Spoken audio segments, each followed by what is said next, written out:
Yes. Sorry, I stopped in the hallway. We waited for you. Stopped in the hallway. Okay. Yeah. Good evening and welcome to the first meeting of the Redondo Beach City Council of 2024. It's January 9th. May I get a roll call, please? Yes. Councilmember Narenheim. Here. Councilmember Kelly-Jedovich. Here. Councilmember Obaji. Here. Councilmember Barron. Here. Mayor Brown absent, and Mayor Pro Tem Lowenstein. Here, thank you. If you please rise, put your hand over your heart, do the Pledge of Allegiance, and then a moment of silence. I pledge allegiance to the flag of the United States of America and to the republic for which it stands, one nation, under God, indivisible, with liberty and justice for all.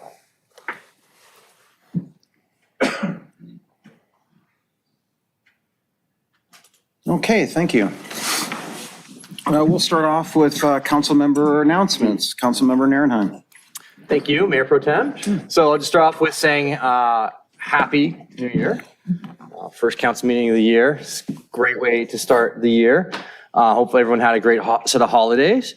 And a couple things. I'm going to be canceling my community meeting this weekend. I have some things come up, so I won't be able to do my community meeting this Saturday, but I'll be doing an online community meeting later on this month. I will be doing my in-person February community meeting, and I will have a special guest. And if you were at my December community meeting, you've heard who the special guest is, and that special guest is LA County Supervisor Holly Mitchell will be showing up to my community meeting. So come on down, all are welcome. I expect to have a lot of people. We have a big agenda actually that month as well. I got some other things on there. Other than that, that's all I've got. Thank you. Hey, Councilmember Kelly-Jedovich.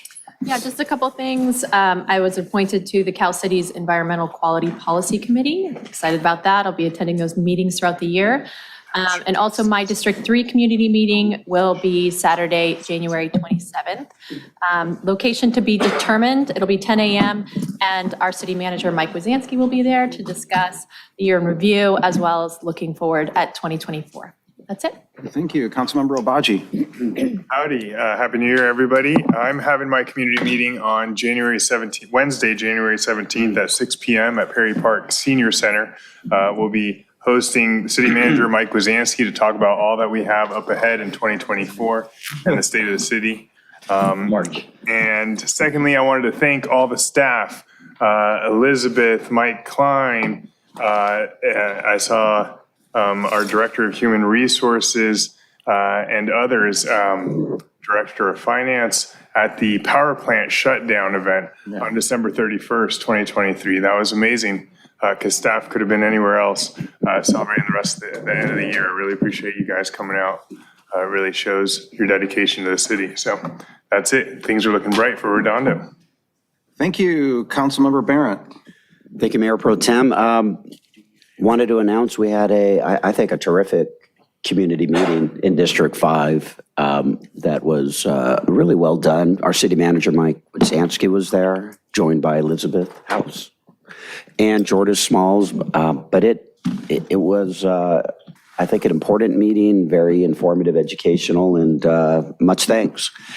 I also wanted to announce and express my honor to have been appointed to the League of Cal Cities Housing Community Development, should say Housing Community and Economic Development Committee. So thank you, everybody, for your support. Appreciate it.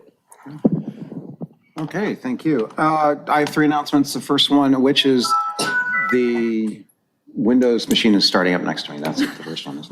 No, the first one is the January District 2 community meeting will be held on Monday, January 22nd, 6 to 7:30 p.m. on Zoom. I also have a special guest. It is City Manager Mike Wazanski. How original.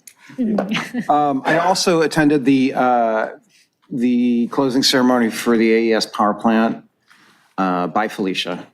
It's closed, basically. So we're very happy for that. That there's been a plant there in various iterations for over 100 years. And now everyone in this audience and more can breathe clean air and no longer be subject to the pollutants, the particulate matter, et cetera. So congratulations to our city on that. I'm very happy for everyone. And then the final thing is I'd like to thank staff for the new website, the redondo.org website. If you've not been there, it's terrific.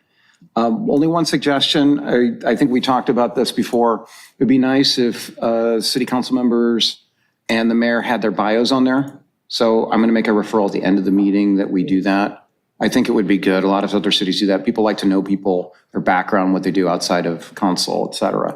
So that's one suggestion. But otherwise, if you've not been there, it's a great looking website. Congratulations to Luke and the staff and everybody else in IT for rolling this out. So thank you very much. So can I get a motion and a second for approval of the order agenda, unless anybody would like to make a motion to change the order? Motion approved, but there's been, somebody said that the live stream audio is not working, by the way. Okay, that's a first. Is there a second? Second. Okay, all in favor? Aye. Any opposed? Aye. Okay, we have an agency recess this evening. That's the regular meeting of the Community Financing Authority. May I get a roll call, please? Yes. Member Narenheim, Here. Member Keller-Jedovich, Here. Member Obaji, Sure. Member Barrett, Here. Chairman Brand absent, and Vice Chair Lowenstein. Thank you. So we have, can I get a motion and a second for approval of the order agenda, please? So moved. Second. Yeah, all in favor? Aye. Aye. Any opposed? Okay, any no blue folder items for the Community Finance Authority, I assume? Meeting. No. Okay, we have 3 items on the consent calendar. Is there anybody who'd like to pull any items either on the council or in the audience for the consent calendar? This is for the regular meeting of the Community Financing Authority. Okay, anybody like to speak? Nobody would like to speak to it? Okay, all in favor? Aye. Aye. Motion to approve C1 through 3, all in favor? Aye. Aye. Okay, anybody opposed? Okay. Next is public participation on non-agenda items. You can speak on anything you'd like, as long as it is not on this agenda for the Community Financing Authority. So anybody would like to speak, you have 3 minutes to speak. Okay, is there anybody on Zoom? We have no hands raised on Zoom, and there are no e-comments. Okay, thank you so much. All right, then can I get a motion to go to recess and go back to closed session, or open session? Motion to recess to open session. Second. Okay, all in favor? Aye. Okay, can I get a roll call, please, for open session? Councilmember Narenheim, Here. Councilmember Keller-Jedovich, Here. Councilmember Obaji, Here. Councilmember Barrett, Here. Mayor Brand's absent, and Mayor Pro Tem Lowenstein. I'm here, thank you. Do we have any blue folder items for tonight's meeting? We do. We have one blue folder item for non-agenda items. We have public communication. Okay, thank you so much. Okay, who would like to motion to Motion to receive and file. receive and file? Any seconds? Second. Okay, all in favor? Aye. Okay, opposed? Okay, now we're on to consent calendar. These are items we approve in one fell swoop. Unless anybody would like to pull any items, is there anybody, Mr. Narenheim, would you like to pull any items on the consent calendar? I'm good, thank you. Okay, Councilmember Keller-Jedovich. No, thank you. Okay, Councilmember Obaji. No, thank you. So I'll just comment that I'm impressed that there's that international boardwalk color scheme coming through already. It's pretty awesome. Okay, Councilmember Barrett. Okay, I'd like to pull H7, which is the item you talked about. So we'll do it fairly quickly. Can I get a motion then for items H1 through H6, please? So move to approve. Is there a second? Second. Okay, is there anybody in the audience who'd like to pull any items from the consent calendar this evening? Okay, we have a motion on the floor and a second for H1 through H6. All in favor? Aye. Aye. Any opposed? Okay, H7. You have anything to Just for the read? record, there are no Nothing to read. no hands raised on Zoom and no e-comments for the consent calendar. Okay, and nothing to read. And then we do have one to read. Okay. Adopt by title only resolution number CC-2401-001, a resolution of the City Council of the City of Redondo Beach, California, declaring sidewalk replacement work at McBain Avenue, Inspire Lane, Vale Avenue, and Matthews Avenue in the City Public Works Yard as repair and exempting it from bidding requirements pursuant to sections 19 and 19.1, subsection A of the City Charter of Redondo Beach. Thank you. Okay, thank you so much. Item H7, either Mr. Saman or Mr. Klein, either one, or Mr. Wingy.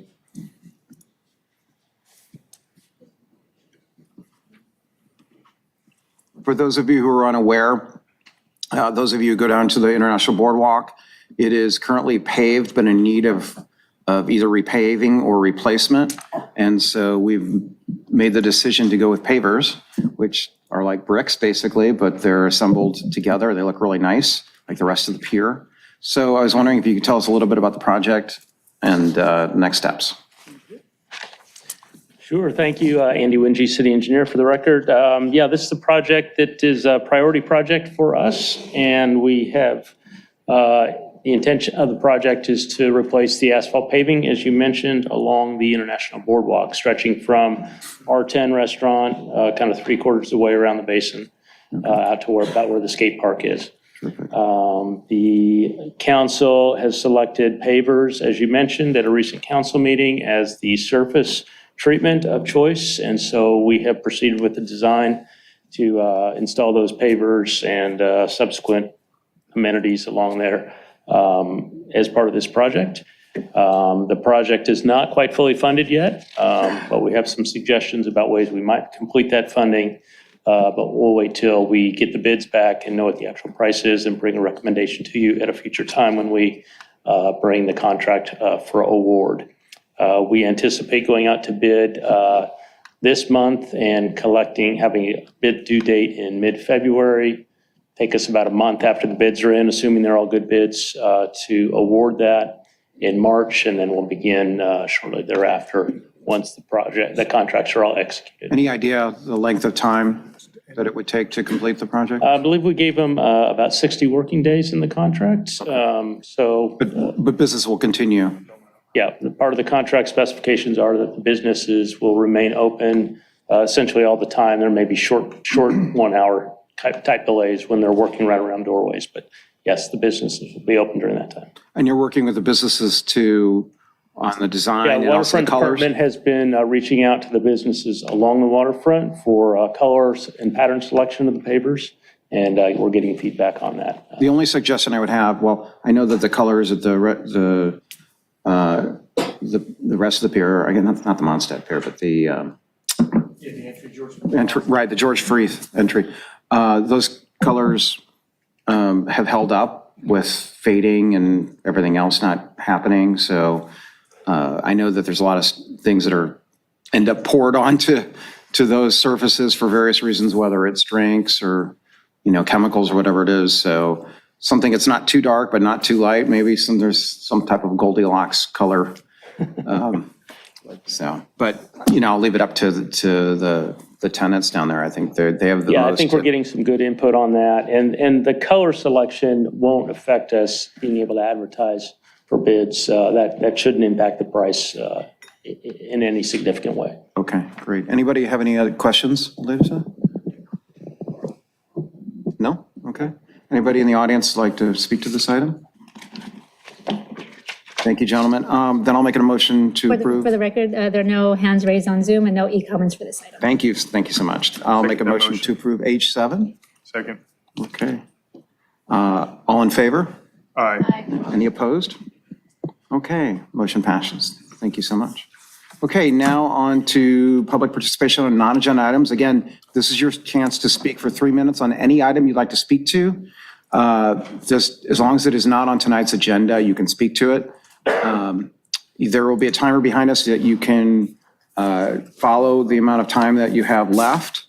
Please be courteous. You can also raise the podium if you'd like to the correct height. And when you come up, please announce who you are and where you live, either which district in the city, or if you live outside of the city, tell us the city you live in. So the first card I have, I'll read from these cards first. It is 6:16. We will go to 6:46. We have a 30-minute time limit on this. So I have Don Albrecht first, and then after Don is Holly Osborne. So Don. Yeah, hi, my name is Don Albrecht. I've lived in Redondo Beach for 53 years, and I'm here to talk about leaf blowers.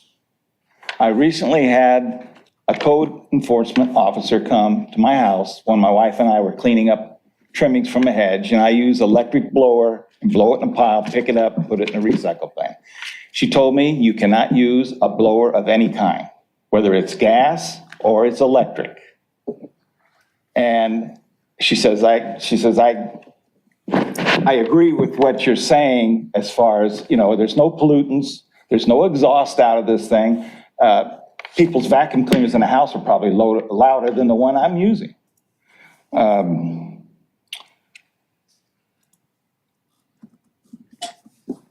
I got a long driveway, and to sweep that out, it takes a while. So I really can't imagine how the city workers can do their job with a rake and a broom in these parks. There's no toxins or anything coming from a blower. They're blowing leaves and grass clippings. So if that is toxin, don't go out of your house, because leaves fall off trees and grass shed. So there's no toxics in that. If you want to talk about toxins, talk about your cars, not just the tailpipe, your brake pads. There's no more asbestos in them, but materials that make up the pads and the shoes have material in it. When you use your brakes, it warms up. I mean, I'm sure you've looked at your wheels and you'll see black dust on them. That's from the brake pads and discs. Okay, that is harmful, even though there's no asbestos in it. That can cause respiratory problems, build up in your lungs. It can also attack your white blood cells, which is your immune system. And as far as exhaust goes, you got how many cars registered here in this city with catalytic converters? Those catalytic converters don't work until that car is completely warmed up. So you've got pollutants there. Okay, you got brakes and you got tires. So that means electric cars are not all that clean, especially the amount that they weigh and the pressure on those tires. They wear out 20% faster than a regular car. So you're putting on, I don't know what everybody believes, but whatever, tires wear out, and that material's on the road. And if you're in a car going down the road, you got a window open, there's a chance you're gonna breathe that in. So I'd like to see if code 4-24507 can be overturned on this issue and put on the next agenda. Thank you. We cannot engage in conversation on this because it's a Brown Act violation, but we thank you for coming here, and you can come at any time and speak to us again, or write to us individually. Is there any way I can find out if you're gonna discuss this issue about blowers? I would recommend you write council members individually, including the one that represents you. So, If you email me and I'll email you back. Okay, yeah. all right, thank you. Give me my card. Give me my card. Thank you. We, Sir. by law, Sir. Mr. Albrecht, yeah. By law, we cannot discuss anything during this period. Okay. It has to be agendized, so. So smart. Long driveway must live in District 1. Okay, Holly Osborne is next, and after Holly is Nikki Negrete Mitchell. So smart. It's the rear unit. Oh, Madam Clerk, can you fire up 1A for me, please? Sure. Okay, this is Holly Osborne from District 5. While he's firing it up, I just want to say that these comments are on the green line and are based on some stuff I did at the COG yesterday. And the motivation from for these comments is that people say, you always say the same thing. So I decided to talk about something exciting: derailments of fuel tank cars and how close these cars can get to houses and so forth. That's how exciting. Okay, so I want to talk about a specific freight train derailment that happened almost exactly 7 years ago in El Segundo. You can see it there, and that was from CBS News, and note the flooded conditions due to weather. I have a reference about that at the end. Now, these 4 tankers overturned, and this was in the Chevron rail yard in El Segundo, and the news stories made repeated mention that it was fortunate that the accident was in an industrial area and therefore no residences were impacted. It's the green line that's overhead. oh, I don't see it overhead anymore. Could I, well, okay, it's overhead. And it occurred just after the train had crossed Douglas Street but had not completely passed under the green line. The green line is totally elevated as it passes through El Segundo. Can you scoot down just a little bit, okay? And it ends up elevated at the Marine Avenue station. Okay, for this next picture, which, that's that one, okay. You can see about how many cars were in the, on the train, sort of, and the ones that were derailed were the last 4, don't move yet. The ones that were derailed were the last 4 cars, okay? Now you can move to the next one. I wanted to show this close up from the other side because you can see, again, you can see the derailed. Could you? I'm frustrated. Sorry. But never mind. If I could see the top car on this one, which I can't, you would see these, thank you, stop right there. These tank cars are about 10 feet in diameter, and you can see that that one car is easily more than double that from the track. So it's about 20 to 25 feet away from the center line track. Now, when we get later, I'm going to show that 20 to 25 feet from a center line track is going to be right smack if it had happened in a residential area on the boundary of some houses. But I'm going to get there later, okay? Fortunately, this is an industrial area. Okay, that's enough of pictures. So you're good now, okay?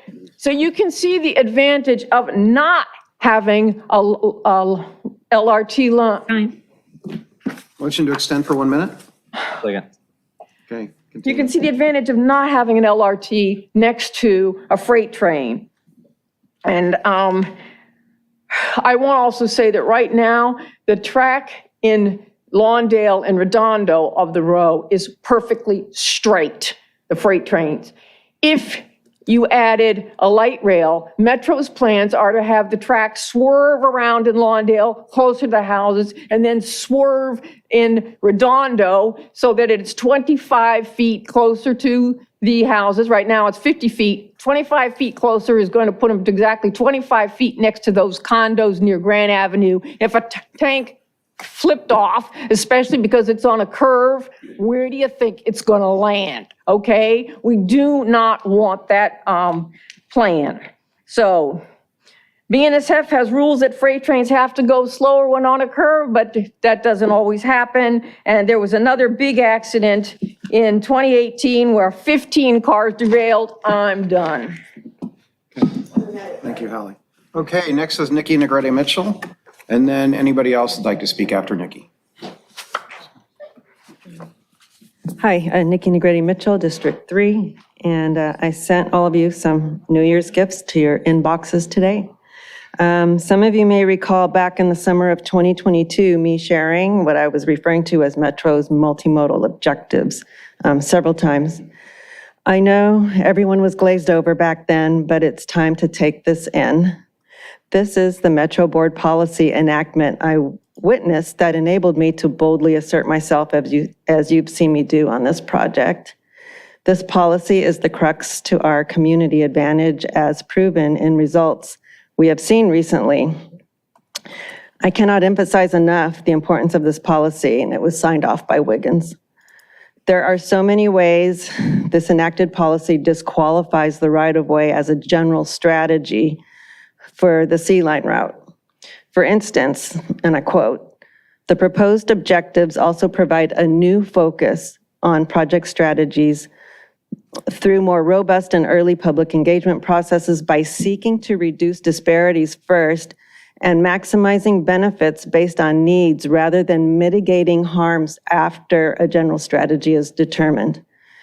And by general strategy, in our case, it refers to the use of the right-of-way. It was presented on June 15th, 2022 at that Planning and Programming Committee meeting and unanimously approved by the full Metro Board on June 23rd, 2022. Both meetings I watched, listened, rewind, took notes, and again and again. What this means is they not only acknowledge mistakes have been made historically in building metro projects, which have eroded communities and trust in corporate and governmental policies, but that they, the board, intend to hold Metro accountable. Through this newer Metro Board policy, the board is actively seeking to, quote, repair eroded trust in communities by making better, more holistic, quote, decisions moving forward. And that was since June 2022. It means that any comparisons to other previously enacted communities previously impacted communities before June of 2022 are not relevant to us. Examples, comparing us to the Gold Line, comparing us to Cheviot Hills, doesn't work anymore. So you've seen me going after these concepts in my approach, and we've seen positive results recently. I emailed the relevant documents today, trying to stay as under the radar as possible. Holly Mitchell is holding her town hall next week. It's on Thursday, January 18th from 5 p.m. to 7 p.m. The location is at Spring Haven by Link Housing, 11815 Wilmington Avenue, Los Angeles, 90059. Thank you. Thank you. Anybody else would like to speak on non-agenda items?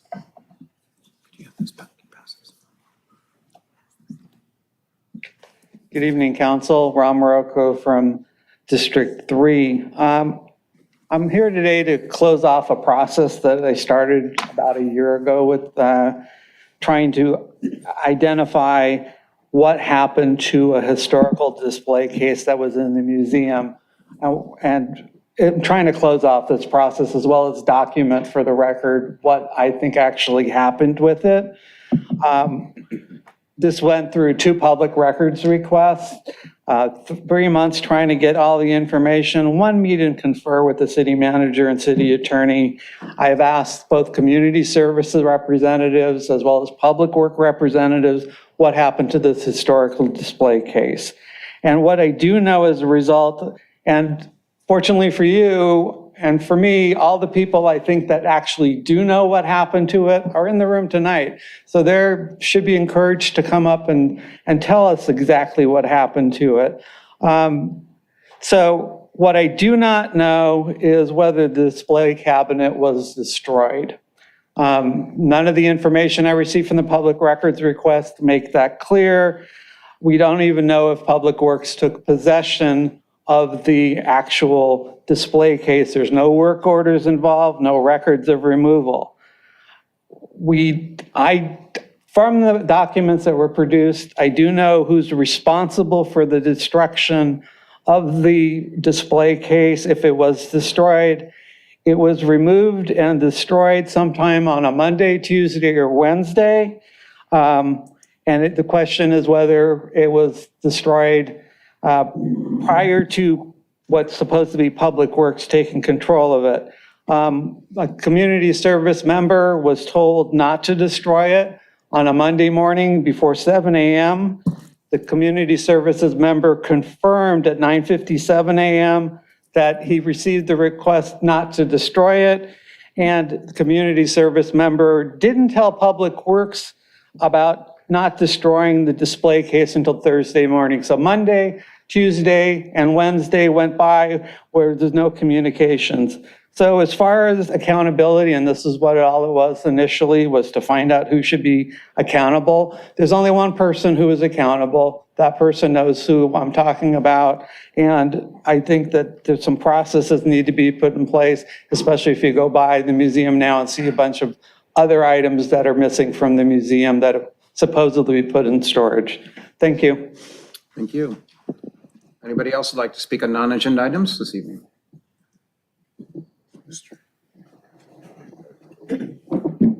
Hello, my name is Ray Eggleston. I'm a resident of District 1. I've lived here for 10 years and I love living in Redondo Beach. I'm here to ask about the status of the historical library building in Veterans Park. I walk down to Veterans Park with my fiance multiple times per week. We love the view of the ocean to the west, the peninsula to the south, and the historic Redondo Pier to the north. I love walking through the grass and standing below the big trees blowing in the wind. I see the beautiful historic library sitting unused. My girlfriend and I recently became engaged, and I would love to consider using this facility for a beautiful wedding. I think it would be fantastic if this facility was open for people like myself to use. Not only would it serve residents, but it would attract many people from out of town to the great city of Redondo Beach for events. Furthermore, users would be inclined to spend money locally on services to support events at this facility. I know the local community would greatly benefit from reopening of this facility. If you could provide any information on this facility and its status and progress towards reopening, that would be great. Thank you, council members. So here you go. Here's my card. We'll be bringing this back to the council. Yeah. We'll be bringing this back in January, February time. February, okay.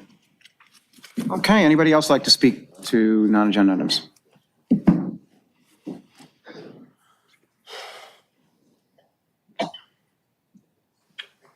Hello, I'm Maddie Lujan, and I just want to say something about the Metro. I'm an avid user of the Metro system, and I feel like the Metro in the city and the county could be a lot better. So with every project, there's going to be risk, and I feel like some risks are worth taking because, you know, it's really hard to get around the city with the Metro we have currently.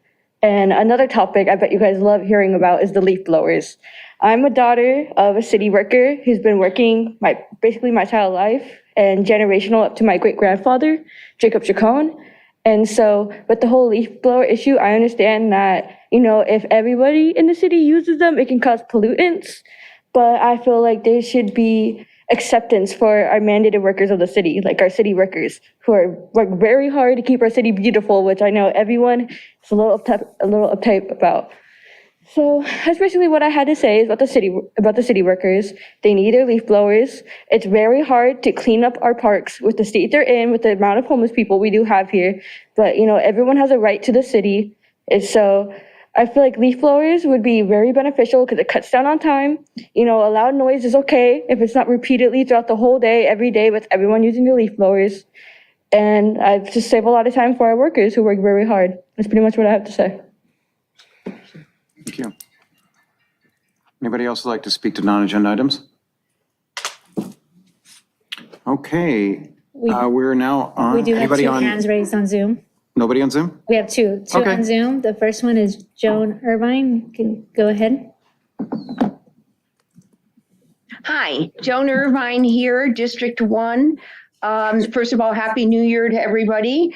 The reason I wanted to make a comment is I'm making a comment on Keep the Esplanade Beautiful. We had our first Saturday sweep of 2024, and it was extremely successful. There was about 18 Cub Scouts from Pack 555 there. And what's really exciting is I want to thank, first of all, Marion Butler for arranging this. And then a city school board member, Mr. Chu, was there with his son. And what's really great is this is part of a process for them to they don't get badges, they get a belt loop.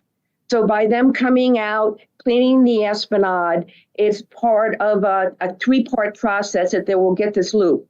So one of our goals this year is to be reaching out to the youth and engaging them, and it was a great start of the year. So I want to thank everybody who came out and the parents who came out with their kids. And it's also about teaching your children about their responsibility to keep our environment clean and keep our Esplanade beautiful. So thank you. Okay, we have one more. Nancy Skiba, go ahead. Hi, good evening. Nancy Skiba from District 4. Good evening, City Council and Mayor Pro Tem.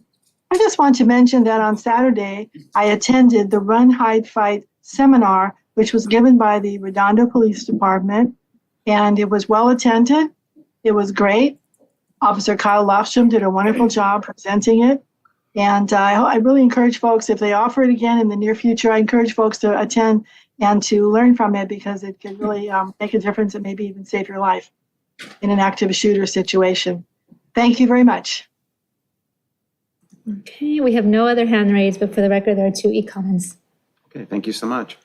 Okay, now on to item N1, which is discussion possible action to approve the design, location and cost for the public artwork gate wave.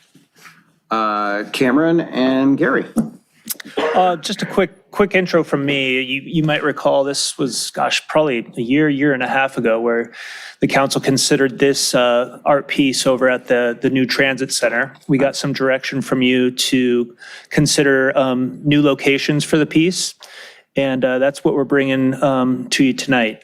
Gary will go through the presentation and describe the process that we've went through to recommend a new location.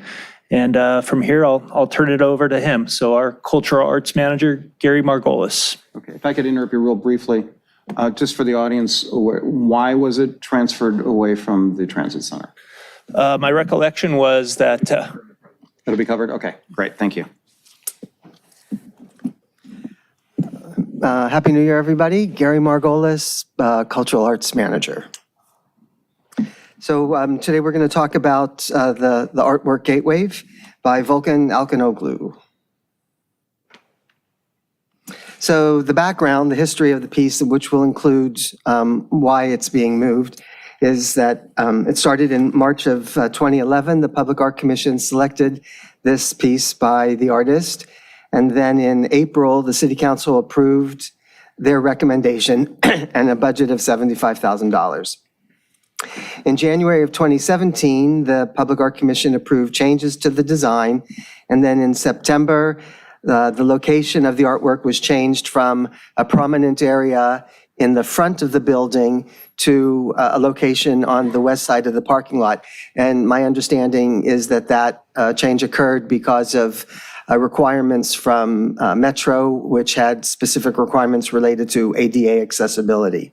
And there may have been other state codes and things that influenced that decision.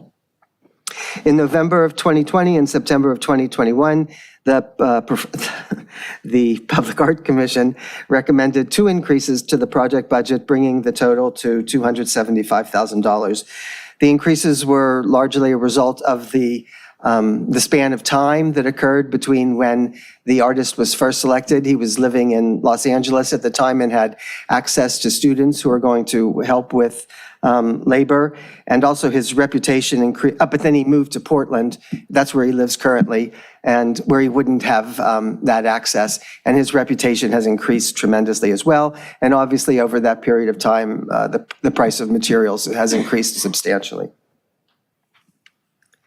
In November of 2021, the artist contract was not approved by City Council due to constraints. I think particularly the change in the location, and the Performing Arts Commission was asked to identify a more visible location.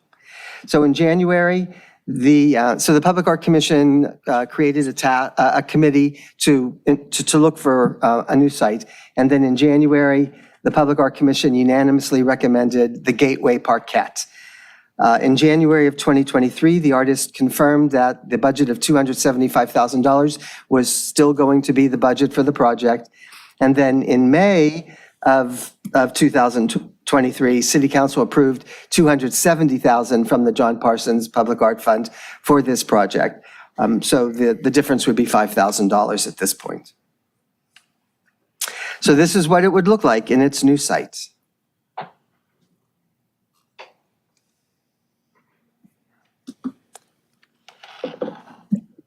Currently, these are the commitments that you all have made as part of the current fiscal year budget for public art.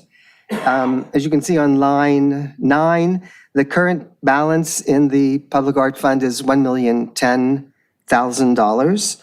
And then you've committed a total of $790,000 for those 7 projects, which are in various states of movement in the... Or non-movement. Pardon me? Or non-movement. Or non-movement. Right. Or haven't begun yet, right. So the remaining balance, if all of those projects were to go forward, would be $219,283. Council has already approved $270,000 as part of the fiscal year, the current fiscal year budget. If the design is approved, staff will return with a budget modification resolution for an additional $5,000 at the time of contract approval. Other steps that we would go through that are coming would be finalize the agreement with the artist. We're going to have to prepare coastal development permit application. There's going to be a harbor commission review and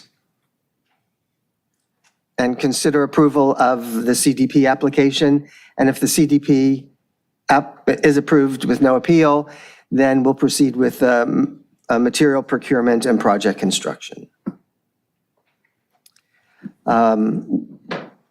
We are recommending that today you approve the design, location, and cost for GateWave and direct staff to prepare an agreement with the artist for the fabrication and installation of GateWave for consideration of approval at a subsequent meeting. Do we have the artist on Zoom? He is on Zoom, yes. So I just, at this time, I'd like to introduce Volkan Alkanoglu. He's an artist based currently in Portland, Oregon, with over 30 public art commissions in the United States. I'll say that the city of Redondo Beach would be very lucky, we're very lucky that the Public Art Commission selected this artist and this project. I think it's going to be an iconic piece for the city and will bring a lot of attention. It's going to be photographed, by everybody, and it's obviously going to be, an image that you're going to use in all of your publications and that you're going to be very proud of. So at this point, Volkan, if you're there, just tell me how you want me to go through the slides and I'll assist you. Yeah, thank you so much, Gary. Very kind words. Very nice to hear. Thank you, Mayor. Thank you, City Council members, for your time. If we can just go quickly through the deck, I'll just talk a little bit maybe about my background so you have a bit of understanding of the context of the work that I usually do. How do I make it full screen? I just want to get it full screen. So you just want me to go through these? Yeah, so just one by one. So these are just some examples of previous work I have produced over the last 10, 15 years. These are projects across the US. This is, for example, in Boston. This is a kind of interactive art piece very close to the harbor. So we have a very similar condition when it comes to access to water and some of the kind of weathering that we are also going to see in Redondo Beach. So those are things that we always take into consideration when it comes to finishes, paint, and so on. Next. Sorry. And yeah, I mean, as Gary mentioned, this is hopefully going to be a destination. I mean, that will hopefully be a place where people can come and maybe gather informally. It's also maybe the name of the piece gives it away. It's also a gateway to really welcome visitors and also locals to the beach, and also just to that area, which is very lively, which is also an entrance to the boardwalk. Next, please. And also we're trying to really create a bit of expression with the piece. It's very colorful, it's very vibrant, and hopefully this kind of also showcases the kind of the community and the people basically that live in Redondo Beach. We're trying to express really what they're about and how people can conceive them. Next. And public art always has a chance to really connect the dots. Is it something that makes people think, that makes people consider the day to day, and we also want to bring people together. So this is a piece that you can experience, you can walk around, you can walk through it. So it's not just a visual piece, but it's also something that creates a bit of connectivity. Hopefully that we can empower folks to talk to each other, to create more of a kind of community. Next. And then, create a sense of wonder, right? So I think we live in times where, I think we all probably need a bit of optimism. We all need a bit of kind of ideas, and hopefully this piece can, create a bit of wonder for the community. I'm particularly interested to kind of inspire children and kids and families that they have maybe access to those kind of art pieces. Because they don't come, they don't happen everywhere, but this is probably a location where we have a chance to really have a bit of impact and expose, kids, families, youth to this kind of work. Next. And then, just showing projects of my previous work. This was a bridge we designed in Fort Worth, Texas. And the one thing I want to highlight is the way I work is I use new methods of make, computational design. So these are all very kind of new techniques and technologies that I'm using in my work. And hopefully this will also inspire, folks to look at it, to actually have a bit more interest, to maybe think about STEM, science, technology, engineering, math. And hopefully this is something that we can offer the community when they go see the work and engage with the work. So next. And again, the vision really is to create a vibrant, iconic, optimistic gateway. Gary mentioned photography. This is just part of the world we live in. Everybody takes pictures, and hopefully this is something that will become, a bit of an icon for Redondo Beach and the community. And I'm really hopeful that we can also get this published on magazine covers, and basically become a bit of a beacon for the city. And then now I have a few images that we can go through. Again, the location is very prominent. You see here in this image the park, and then the access to the beach on the left side, the boardwalk, and then you see also the visibility from the streets that you have at this kind of junction. Next.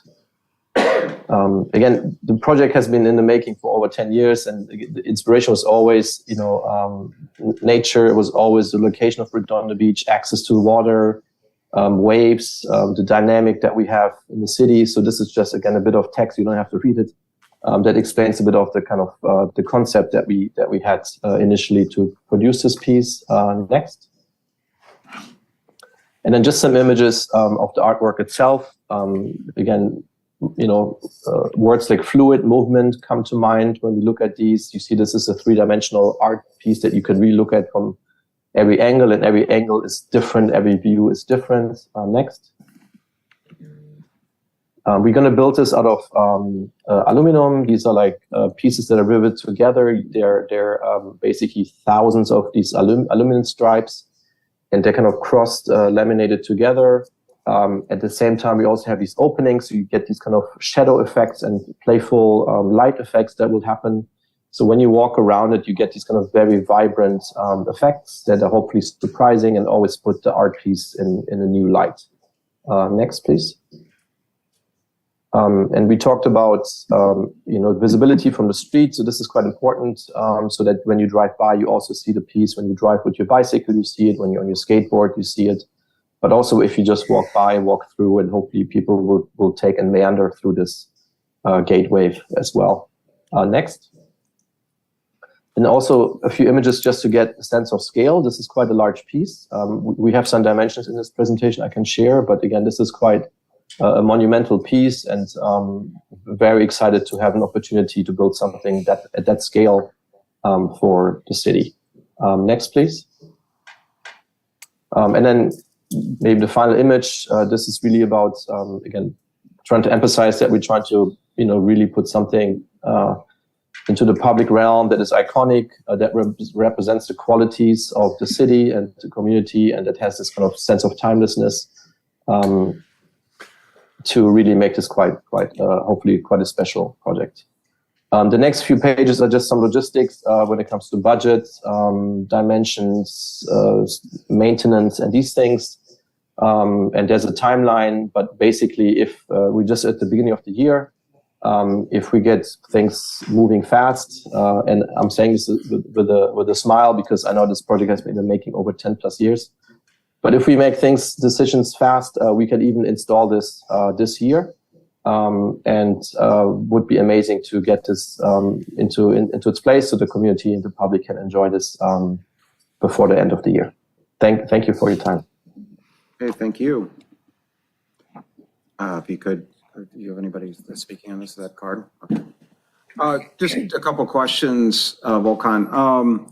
You answered the question, actually, I was going to ask about the material and weathering, because that is a very weather-sensitive area. You get a lot of ocean mist. I know you showed Boston Harbor. I know that can also get that way, but we have lots of wind coming in that direction, especially with other than the apartment buildings, there's very few things blocking it. So you don't anticipate that being an issue in terms of weathering? I don't, because we use, and we take this into consideration with the finishes and the paint and applications. So this is something that we can protect quite easily with the material and specs we have on hand. Again, you mentioned Boston. Boston, actually, that part of the city is quite windy as well. And they, in addition to sun, in the summer they get a lot of snow. So I would say it's different condition, but very similar. And the piece in Boston has been there for 4+ years, I believe. And so far, there's no issues with any of the kind of the paint application and so on. And again, this is also in the public realm. Kids are walking through it, touching it, taking pictures, actually standing, sitting in these pieces as well. And so far, we didn't have any maintenance issues. Okay, thank you. I think this recommendation of placing there is a good recommendation based on the name of the park, based on it being a gateway to our city. I know I would have loved to have found a way to put it up at the transit center, but I guess that wasn't meant to be. And I think it was such a large project that we struggled with finding the right place to put it in North Redondo and even South Redondo. There were very few places in South Redondo too. So I have one card. Does anybody on the council like to speak before then? Okay, Juan Melende. He's an art commissioner, so Juan. Good evening. My name is Juan Melendez. I'm one of the art commissioners. I'm from District 4. I'd like to acknowledge the young people that I see in the room tonight. I got on this council because of stuff like this. This project got dealt to me somehow. I got landed on this, so I got on a commission. And this project, I was one of the people that went around town to figure out where to put this. And there was some stink about where to put it here because it's right at the edge of Hermosa. But people are kind of looking at it like they're going that way. And you kind of got to think of it as going this way. The name of it fit really good in that spot. As you said, you looked for it at the transit center. I understand the whole problems with that. I kind of feel like being here tonight, you guys here kind of lent itself to destiny.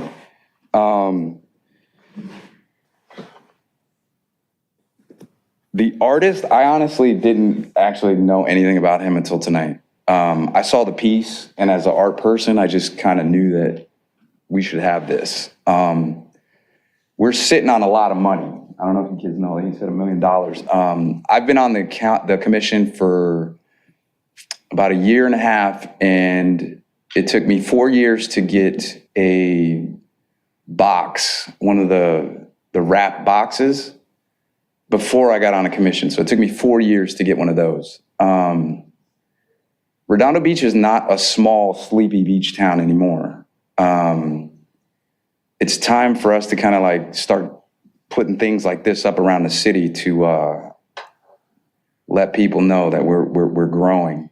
Hearing that the power plant got closed finally, and then what's funny to me is the leaf blower thing, sir. It's I agree that people with electric blowers should be able to do their stuff. So you're actually sitting in a room tonight to hear these kind of growing pains of the city.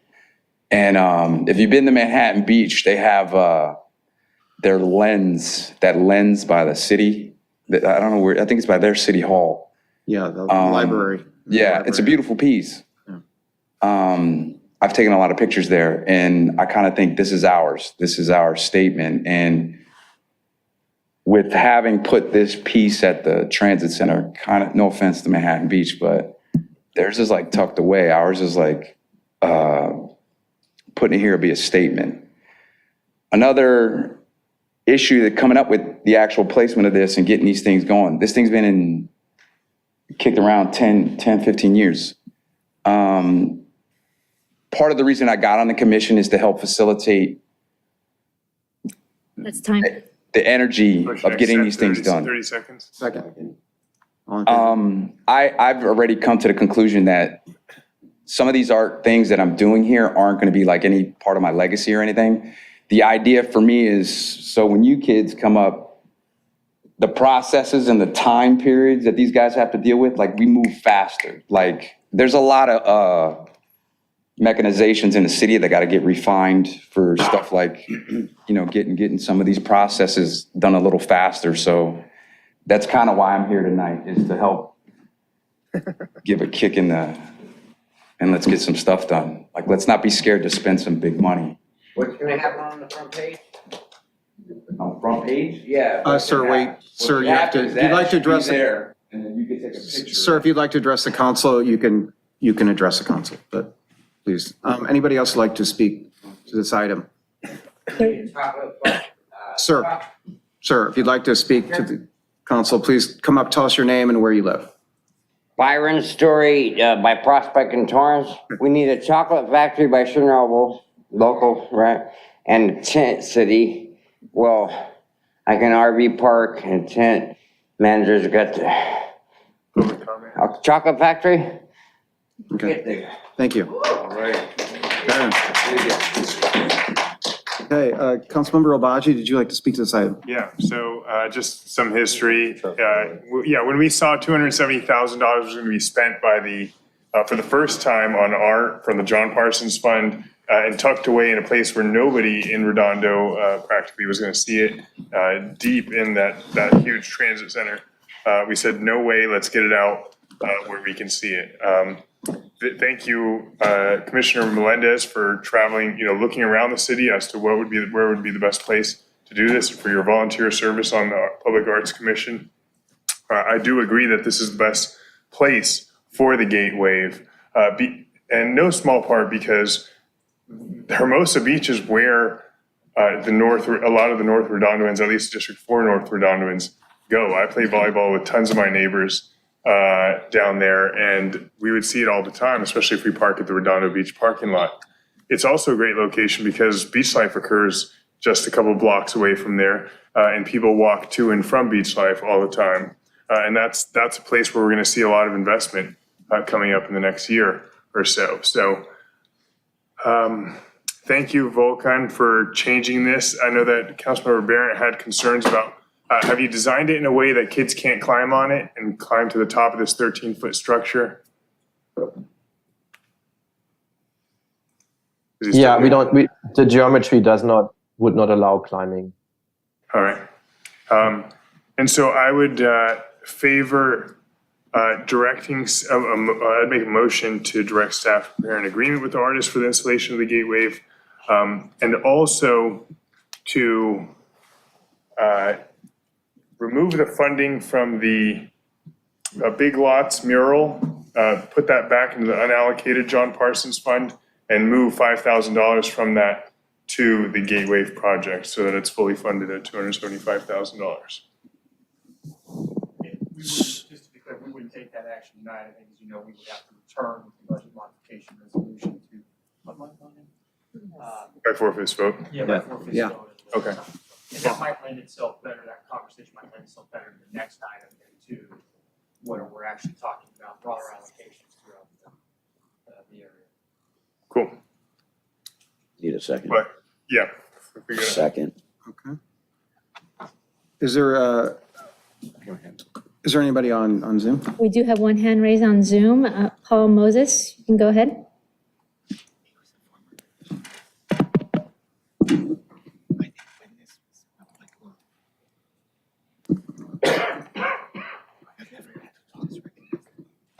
Anybody there?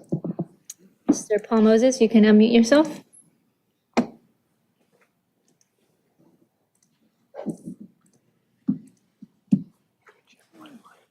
Okay, in the meantime, while we have Councilmember Nierenheim, you'd like to speak? Okay, I'm unmuted now. Okay. Can you hear me? Yes.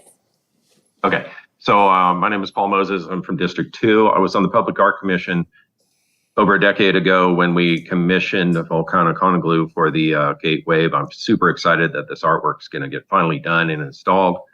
It's been a long time coming. and it's been on quite a journey.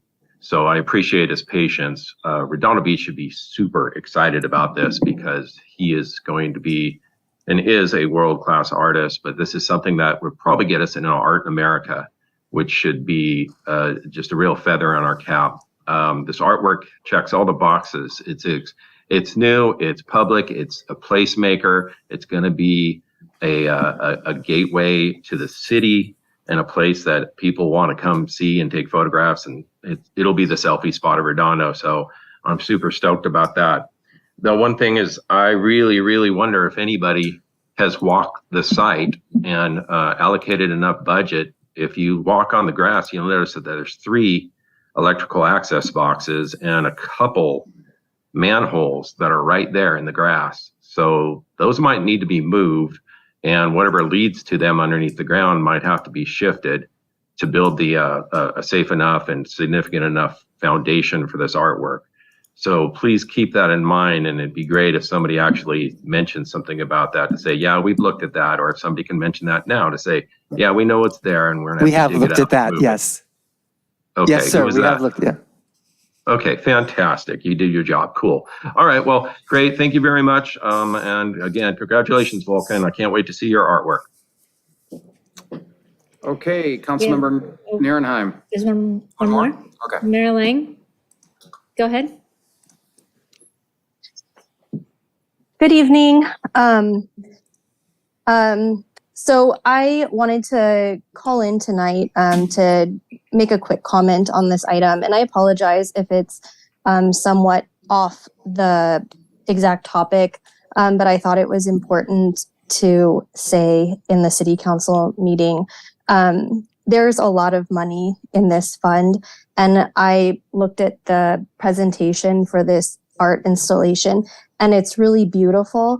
But having lived in this city, and I now serve on the Recreation and Parks Commission, and I've spoke at City Council on a number of other issues, it's somewhat difficult to see the amount of money that's going into funding some of these structures, and that could be going towards other needs within the city, like updating park equipment and other improvement projects.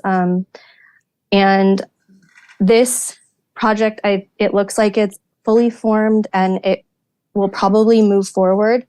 But going into the future, I hope that you may be able to set something up where we take a similar program and perhaps fund more projects that the broader community can utilize and access. And that's it. Thank you for hearing me.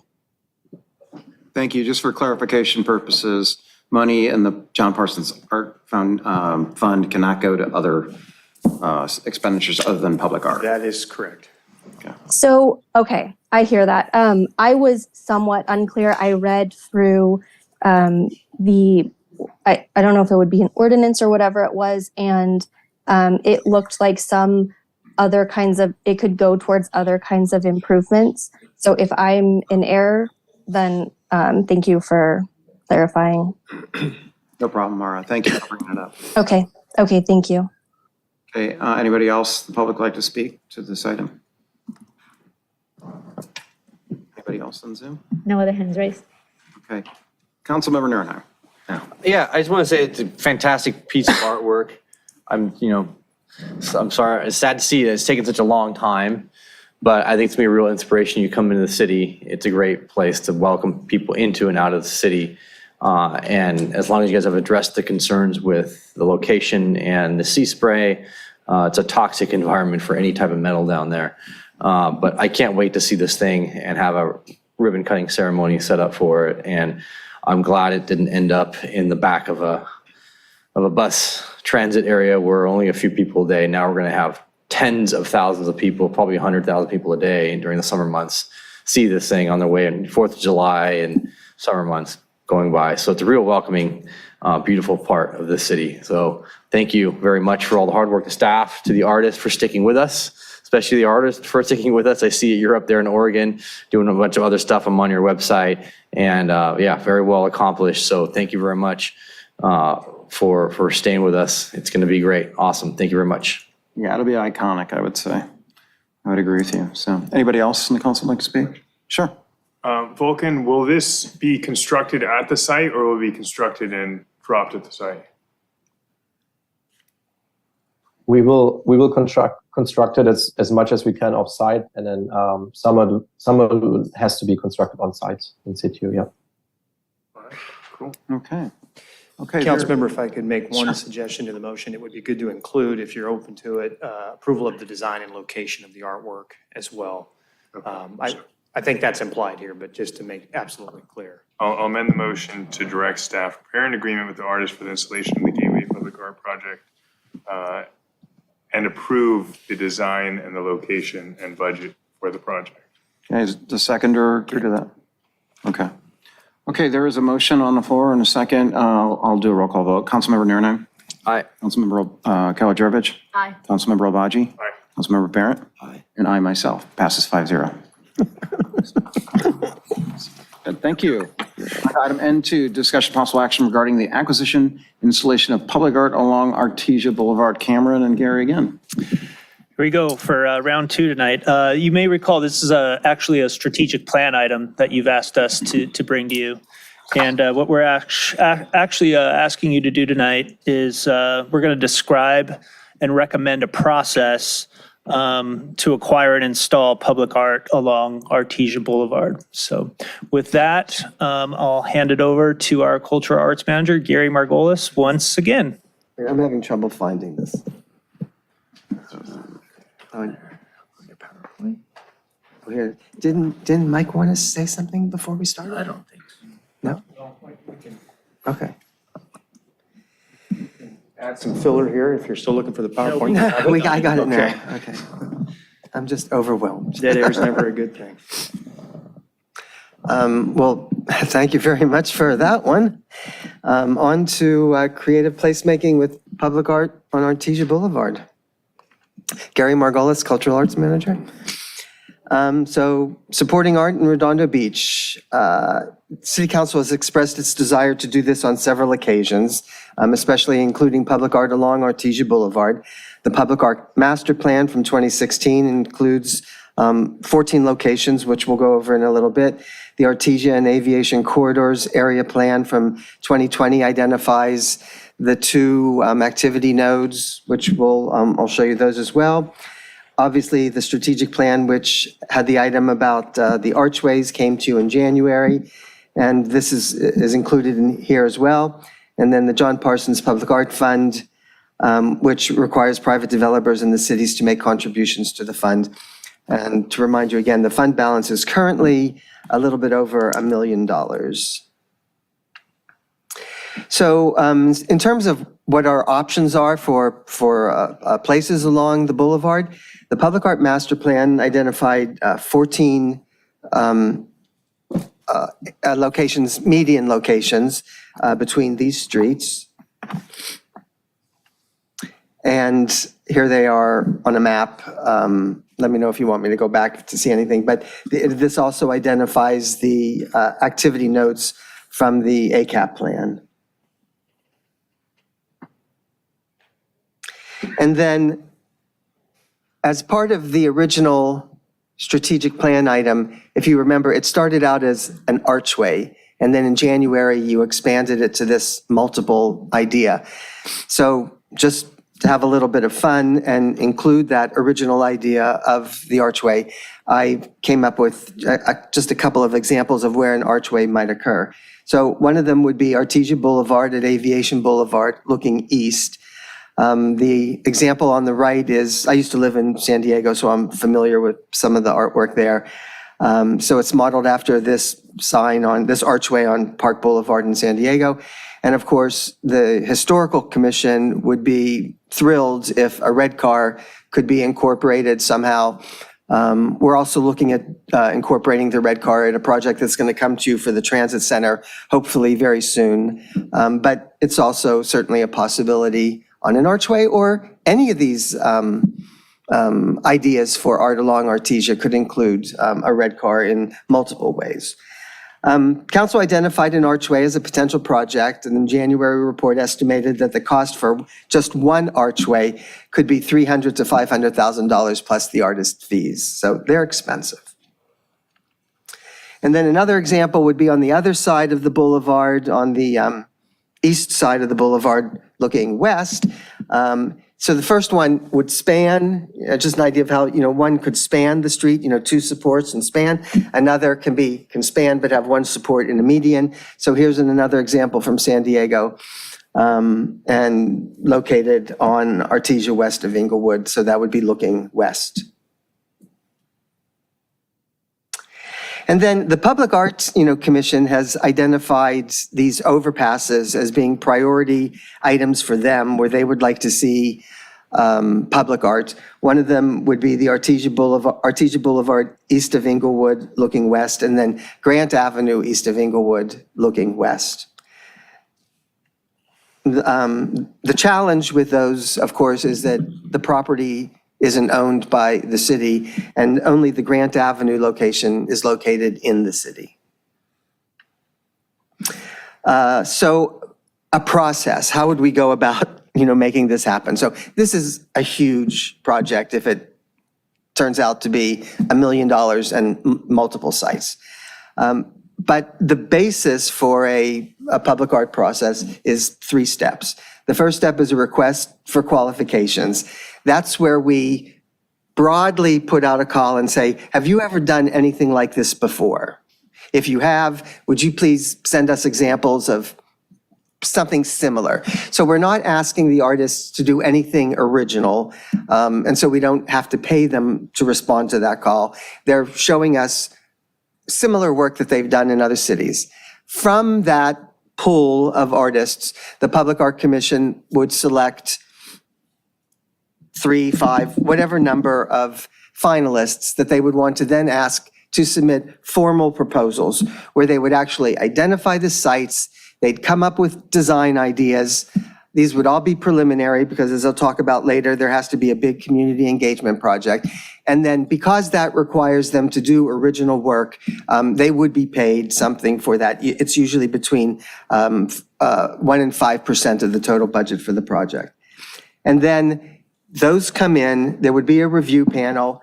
The staff is recommending that there be a stakeholder panel that is put together initially, since this is such a community-oriented project that would, in order to really make it successful, we would want the business community to buy in, the people, the residents in the area to buy in. So we would want them, probably a couple of you to also be on that panel to make the initial recommendation to the Public Art Commission, which would then make a recommendation to you all. The contracted artist would then, once you approve an artist, we would put them under contract at that point, and they would then engage in a series of meetings with community stakeholders to refine the proposal. These are some examples, and I think there was also a large presentation that was attached to this agenda item, but here are some of them. So they can be on sidewalks, they can be supports, they can be doors, medians, archways, walls, lighting, windows, plazas. The reason you want to get an artist in, as early as possible is they are the experts at this. They will come up with ideas that we have never thought of. We could walk up and down Artesia Boulevard all day and say, oh, something here, something there. But this is what the artists do for a living, and we really need to rely on their expertise to make recommendations to us. At least that's my opinion. That's the staff opinion. So there's some various funding options. Scenario 1 would leave all of the currently approved public art projects in place, and then we would borrow up to $1 million from the general fund as needed to pay for the Artesia project and pay the general fund back as the public art fund replenishes itself. Scenario 2 would be, of the currently approved projects, we would only fund 4 of them: Gateway, the skate park mural, the transit center project, and the public works mural. And that would leave approximately $500,000 in the fund for Artesia. And then scenario 3 is the same as number 2, except If you really have your heart set on an archway, then split the difference, right? Spend half of it, for example, on half of 500,000 on an archway and the other half on everything else. Of course, the staff's recommendation is that in order to really accomplish your goals, to really produce a wonderful creative placemaking on Artesia, $1 million is really what is needed for that. Alternatives, any combination of the above, and then obviously this will proceed in phases, design, procure projects as the Public Art Fund becomes available. So here's a chart that shows what the Public Art Fund currently looks like with your current commitments. You saw a similar slide in the last presentation. You got 7 projects that you've approved, a little bit over $1 million currently there, leaving $214,000. Staff recommendations are approve in concept the public art procurement process that I just described, advise on your desired funding targets, and then we'll follow up with budget action to occur later. Recommend use of a public art consultant to support the Artesia project, not to exceed 10% of the total project budget. The reason we're recommending a consultant is for a project this big, we really want to make sure that we're doing extensive outreach in the community and we have it's probably going to be more than one artist.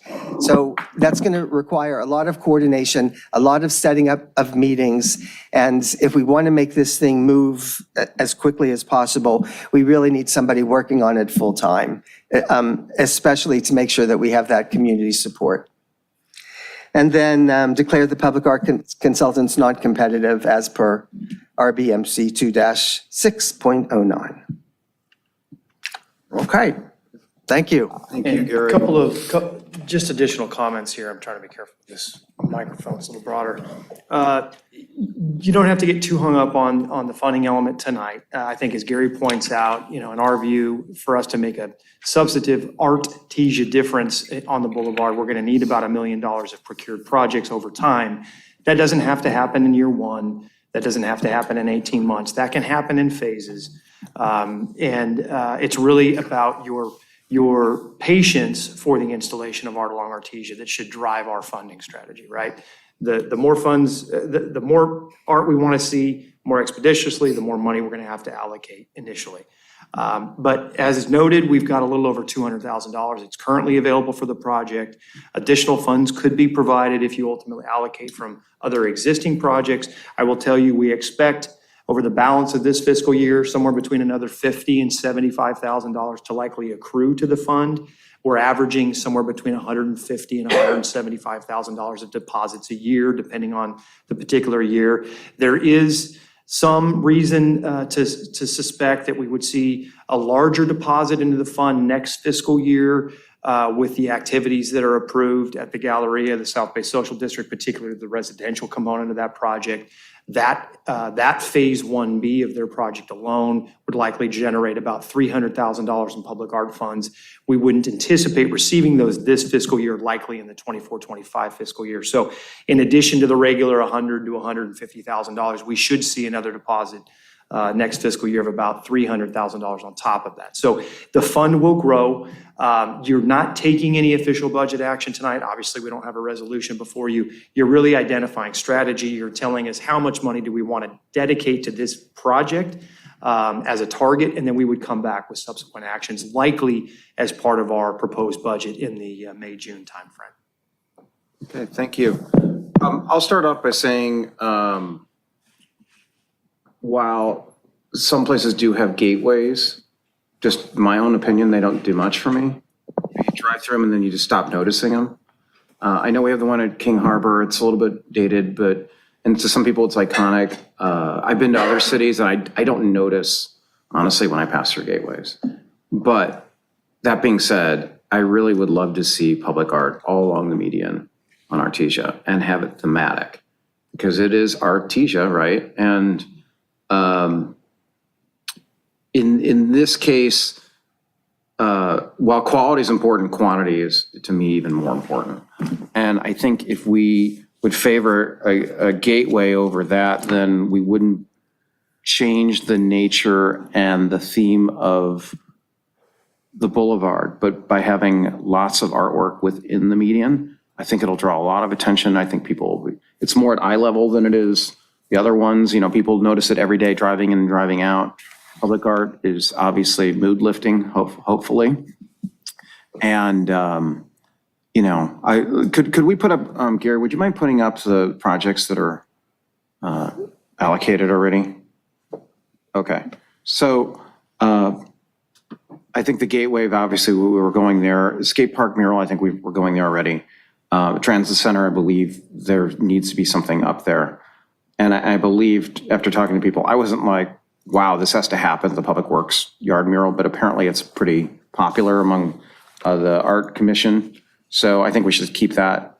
I don't want to take anything away from anybody else's district. I think it should be in every district, but to me, Artesia is a priority. We need this to happen. And this is really important for North Redondo, and it's really important for our city, and it's one of the main gateways of our city. So I think it's a great idea. I'd love to be able to put in as much as we can. The other thing I'd like to mention is in 2019, my colleague to my left, Councilmember Nierenheim, fought very hard to get $1 million from, at the time it was, no, one was $1 million and one was for improvements as well too. So one was $1 million for public arts and another was $1 million of improvements along the street. So Councilmember Nierenheim fought very hard to get that from QIC. And you know, I think he deserves a lot of credit for that. So I think we could maybe do everything, if that does come through, everything that we want to do down there. But my own preferences, I want to fund this as much as we can. That's my own feeling on it. But if you guys have a different outlook on it, I'm fine with that. So anybody on the council would like to speak next, and then we'll get to the public.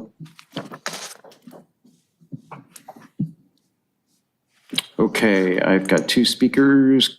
Still, Councilmember Obaji.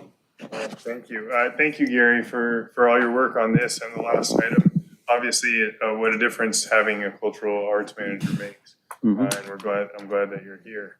This has been a top priority of mine to get art in our city and specifically in North Redondo. And I am surprised to still see $150,000 for the bus depot mural, because while we allocated that in the last budget, I mean, I realize it's there and we haven't changed it, but I'm surprised that that wasn't recommended to take that away, because it's a building that we realize is going to be taken down. So while I could see muralizing a building that was going to be taken down over the next 5 years because it has utility to have it painted, I don't see a benefit to allocating that much money. I have an update on that one. Right. And I understand that you all have discussed the Public Arts Commission doing other art around the public transit center. But now weighing improvements at the public transit center that based on the parking lot isn't used that much, albeit it's close to the pallet shelter and we want to beautify that area. Artesia Boulevard has to be our priority. I was corresponding after hounding with the developers of the Greb House today, finding out where they are. They resubmitted their application. Their permits got returned to them with some corrections that they needed to make. They expect that within 90 days they'll get that back into the city and then undergo construction in May, June. I feel like we really got to move on momentum that we're getting on Artesia Boulevard. We got the mobile gas station improving, potentially either on Artesia or at the Southwest Social District. We'll get a dispensary or somewhere, wherever is approved according to our maps in North Redondo. So there's a lot of potential. And I do see a lot of other beautification, albeit sometimes it's smoke shops, but a lot of other stores that are coming in and renovating, and especially with the 0.6 FAR change and potentially the move to the 1.5 or eventual move to 1.5.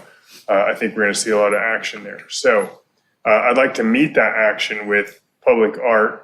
And I agree with Councilmember Lowenstein wholeheartedly. The archway doesn't really do too much. I thought we had a council discussion where we said, hey, let's do public art installations rather than the archway. With that said, I think your boulevard sign is a good idea, except not saying the boulevard. Maybe it says Artesia in the capital ART. But then we can only say that if we actually in earnest invest in art on Artesia Boulevard. And so the question is, where do we have opportunities to do that except for either on the median, or I'm thinking near the right-of-way, the North Redondo bike path, or else at the North Redondo library, since that's a property that we seem to have control of. I'm not sure if where the community services office is, if we have control of that land or not. We don't. Remember, we might be relocating that office. Okay. And just a reminder, the North Branch Library does have an art sculpture in the swale that's adjacent to the parking lot. It's not necessarily visible for Artesia, Right. from Artesia, so there is a piece there now. And I'll say that I've looked at places like that have really impressed me. Mount Shasta City has a lot of murals and public art. Palm Desert has a lot along the Paseo in the center divider, but Palm Desert, the Paseo has a speed limit of 25 miles per hour, I believe, or 30. Cars aren't traveling as fast as they are on Artesia, though I do think that cars are moving about 35 most of the time on Artesia. So what I'd favor is reprioritizing our art, maybe taking off the bus depot, definitely taking off the Big Lots retaining wall mural, and just to update the council on that. What happened is I'd corresponded with the owner of that property. He had seemed amenable with Mayor Jackson, former Mayor Jackson of Hermosa Beach. He seemed amenable to a mural going there. Eventually, we got renderings from the Public Art Commission. We presented it to the owner, and we hounded him down. He was out of the country, so on and so forth. Eventually, he was like, no, you know what? I'm not prepared to move forward with the mural right now. I think it's because with their meeting their RENA obligations, Hermosa has potentially discussed a residential overlay there. So I think that's potentially where they have their eye. So that $35,000 would not be used. And at least a portion of the $150,000 from the bus depot mural, at least preliminarily, without having heard the specifics on the idea, could be moved over. While I, realize that money is tight in the city right now, especially with our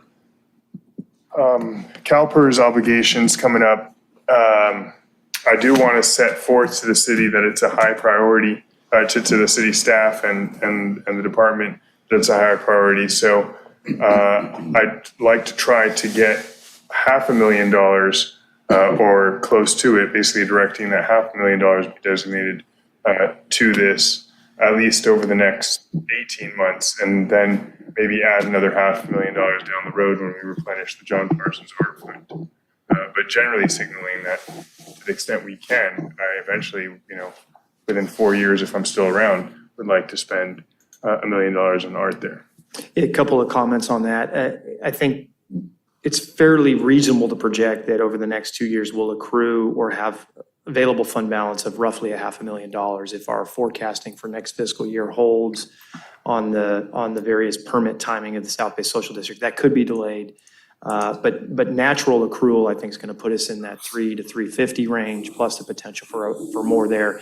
If there is some signaling on the Big Lots mural and perhaps a reduction in the overall budget allocation to the transit center, there's additional money that could be allocated as part of a CIP redirect next spring as well. So a $500,000 target for perhaps the next fiscal year is part of the program, and then a secondary phase later as more money accrues, I think is fairly reasonable and wouldn't require the cannibalization of really many other of the projects here. So I think that's quite reasonable, all things considered. It might be helpful to have Gary update you all a little bit on what the current Art Commission's thinking and staff's thinking is on the transit center projects, and what your current sort of budget costing figures look like.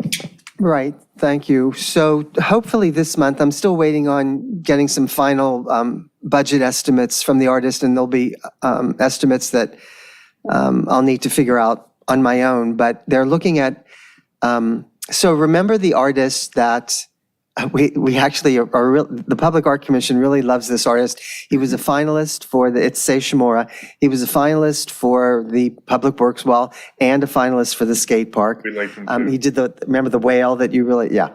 So he's done a new design for, which I hope to get to the Public Art Commission this month. Do you know there are walls on either side of the ramp that go to the parkway, that go to the parking lot? Okay, and they're actually 3 walls. So as you're facing the ramp, there's the wall in the front, there's the wall on the other side of the parking lot, the back side of that wall, and then there's the very large wall on the far side of the ramp, okay? So he's come up with a design that has, and I think Councilmember Abaji, remember your comments about the skate park, where you were interested in something that wasn't, 100% skate oriented, that also included, other maybe nautical concepts, or was a little bit more diversified. And that's exactly what he did. So one of the walls is nautical. He's trying to use the whale idea again, but he's also incorporated the red car on the smaller wall. So it kind of looks like the whale and the red car are racing. It's kind of a really cute design. And then the Public Art Commission has also asked him to come up with concepts for windshields. So these would be glass or plexiglass panels that are installed on one or more sides of those shelters, where the passengers wait in the middle there. There are 5 of those. And then the artwork would be installed like we install the vinyl wraps on the utility boxes. So they would be vinyl wraps that are installed on whatever the material is. Now, the artist wouldn't be responsible for the installation of the panels. So that's something that I have to price out in another way. I don't know that I'm going to be able to get a good number on that for their meeting this month. But for his walls, just the mural, I think those would come in at $75,000.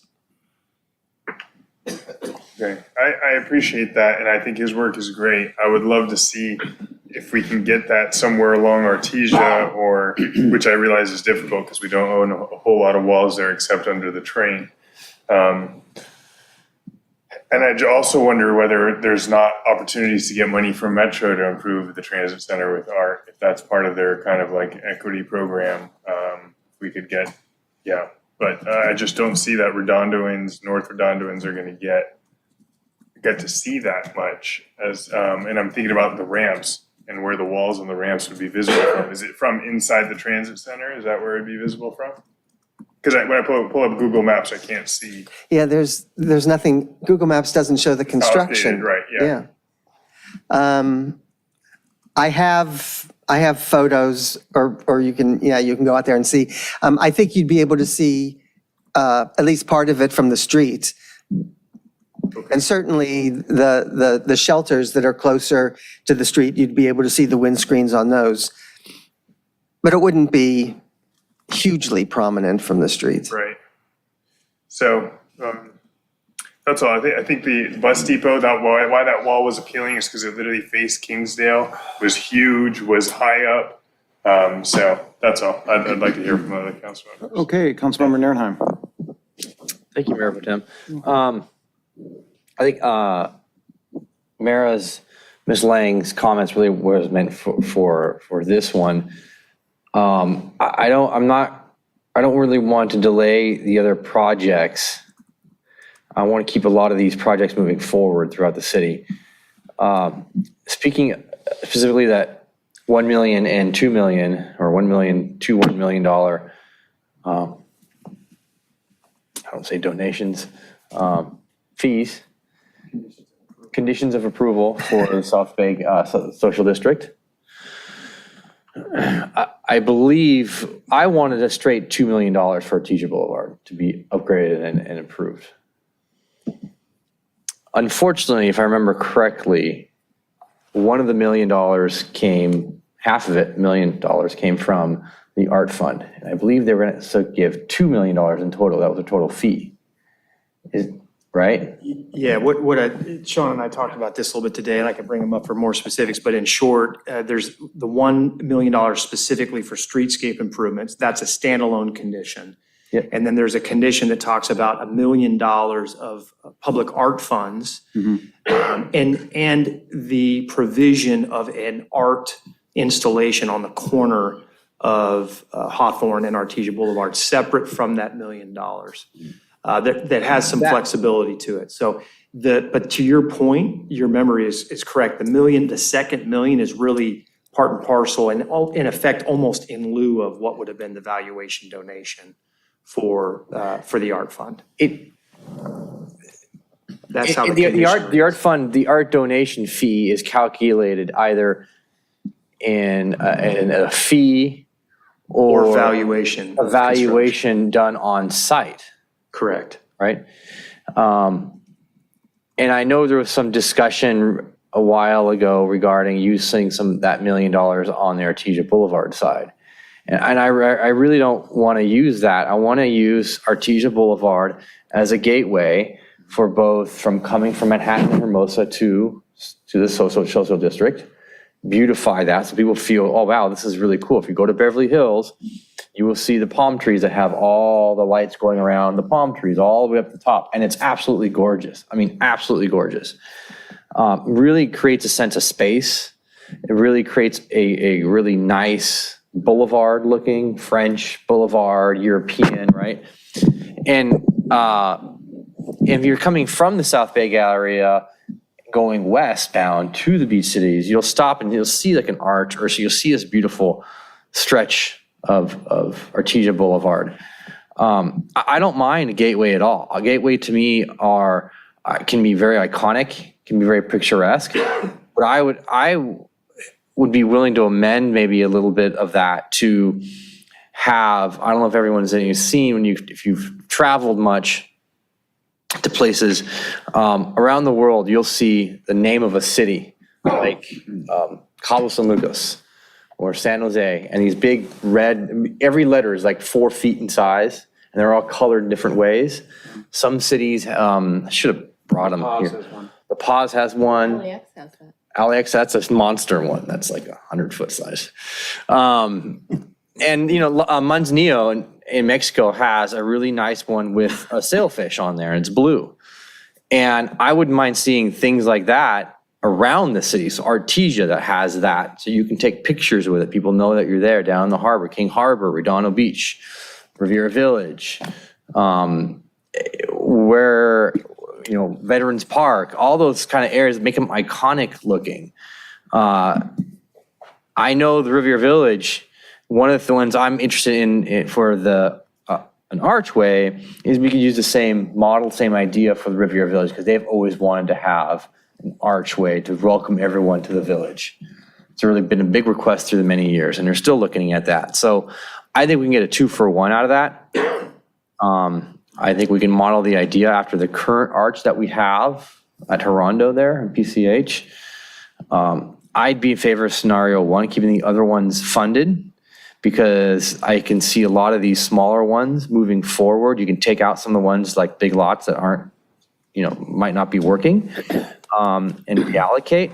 But I know, but none of these concepts, even if we start going on, get them going right now, by the time they actually get funding, we're going to have money from the social district.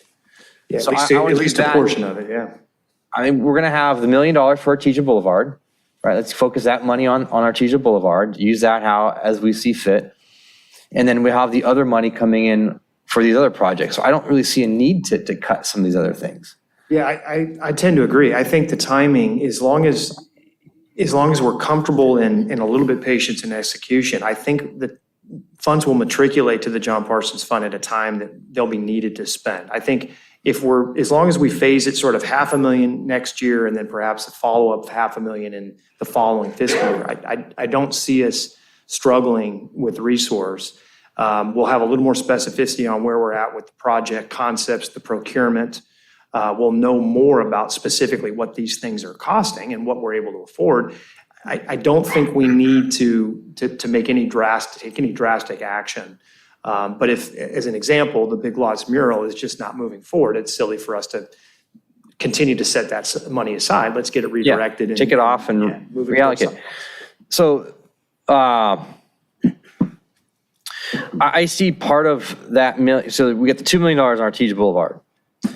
The first $1 million, which is not art related, but can be art related, because if we do streetscapes, we can do streetscapes out of that. But we can use also streetscapes for the $1 million for the artwork as well. We'll have full discretion. I mean, if we get that $1 million, you could allocate. There's no if. Yeah. There's no if. That money will be deposited when they pull vertical construction permits. That's right. So Yes, I think the residential construction will trigger that, and I do believe we'll see that in the next fiscal year or the year after. But yeah, that money should be coming. It's going to take us a year to get these balls rolling. And I want us to be shovel ready on so many of these different projects, including grants, public works projects, PV Estates and other cities. Manhattan Beach, they in a way got lucky. They had a shovel-ready project with their new fire station, and they got grant money from the COVID going on. And PV Estates, the American Reinvestment Act from 2008, 2009, they had shovel-ready projects for landslide areas for some of the roads on PV Estates.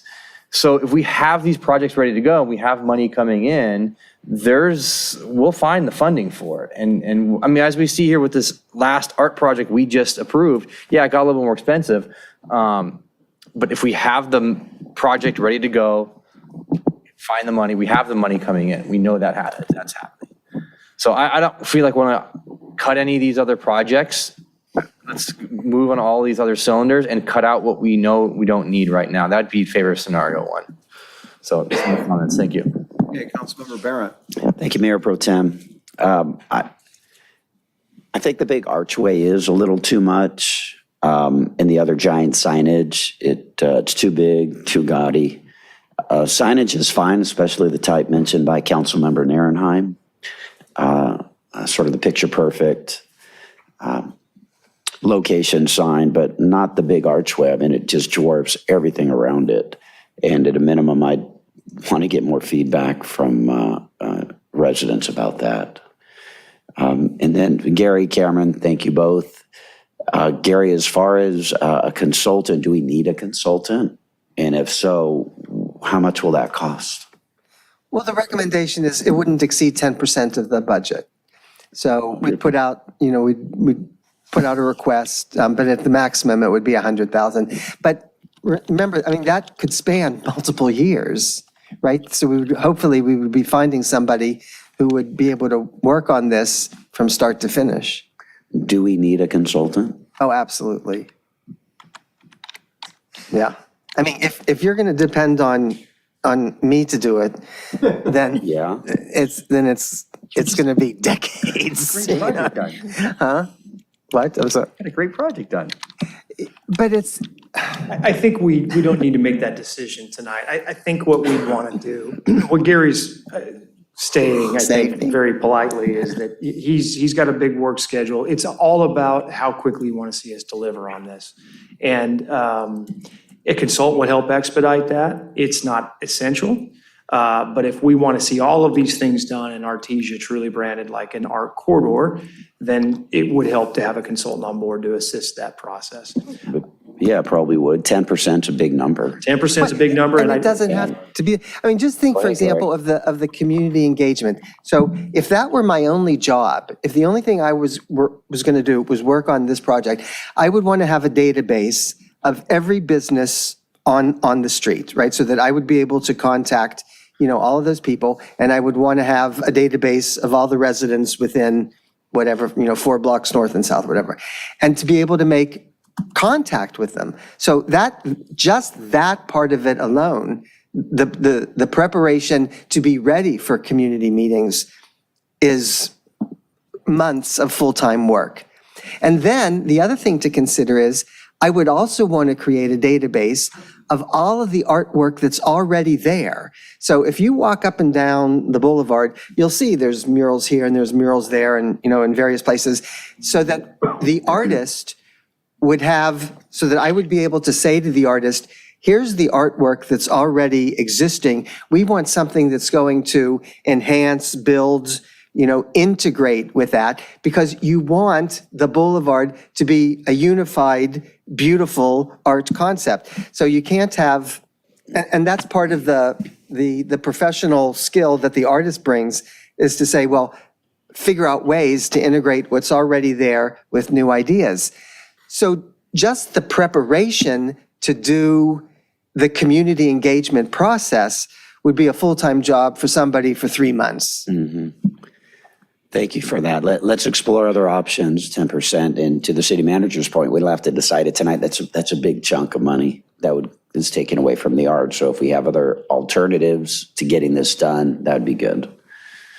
Yeah, and I think we have capacity to continue to advance these projects as have been on the list. I mean, we're starting to build momentum in partnership with the Art Commission. Yeah. It's still moving fairly slowly, I think, but by comparison, if you look at progress on the arts in the last year versus progress on the arts 3 years ago, it's a monumental change in pace. So we feel good about that, proud of that. Thank you, Gary, and your all that you put into it with the commission. But perhaps that consulting conversation is better served when we can better refine those estimates and we have known deposits that perhaps we're not feeling like we're working against limited resources, but against a bigger number that's going to be available to us. And if we have certainty that we're going to see those conditional payouts from the South Bay Social District as part of building permit polling next fiscal year, we've got real money in tow, then at that point, a $50,000 to $100,000 consulting contract may not feel quite as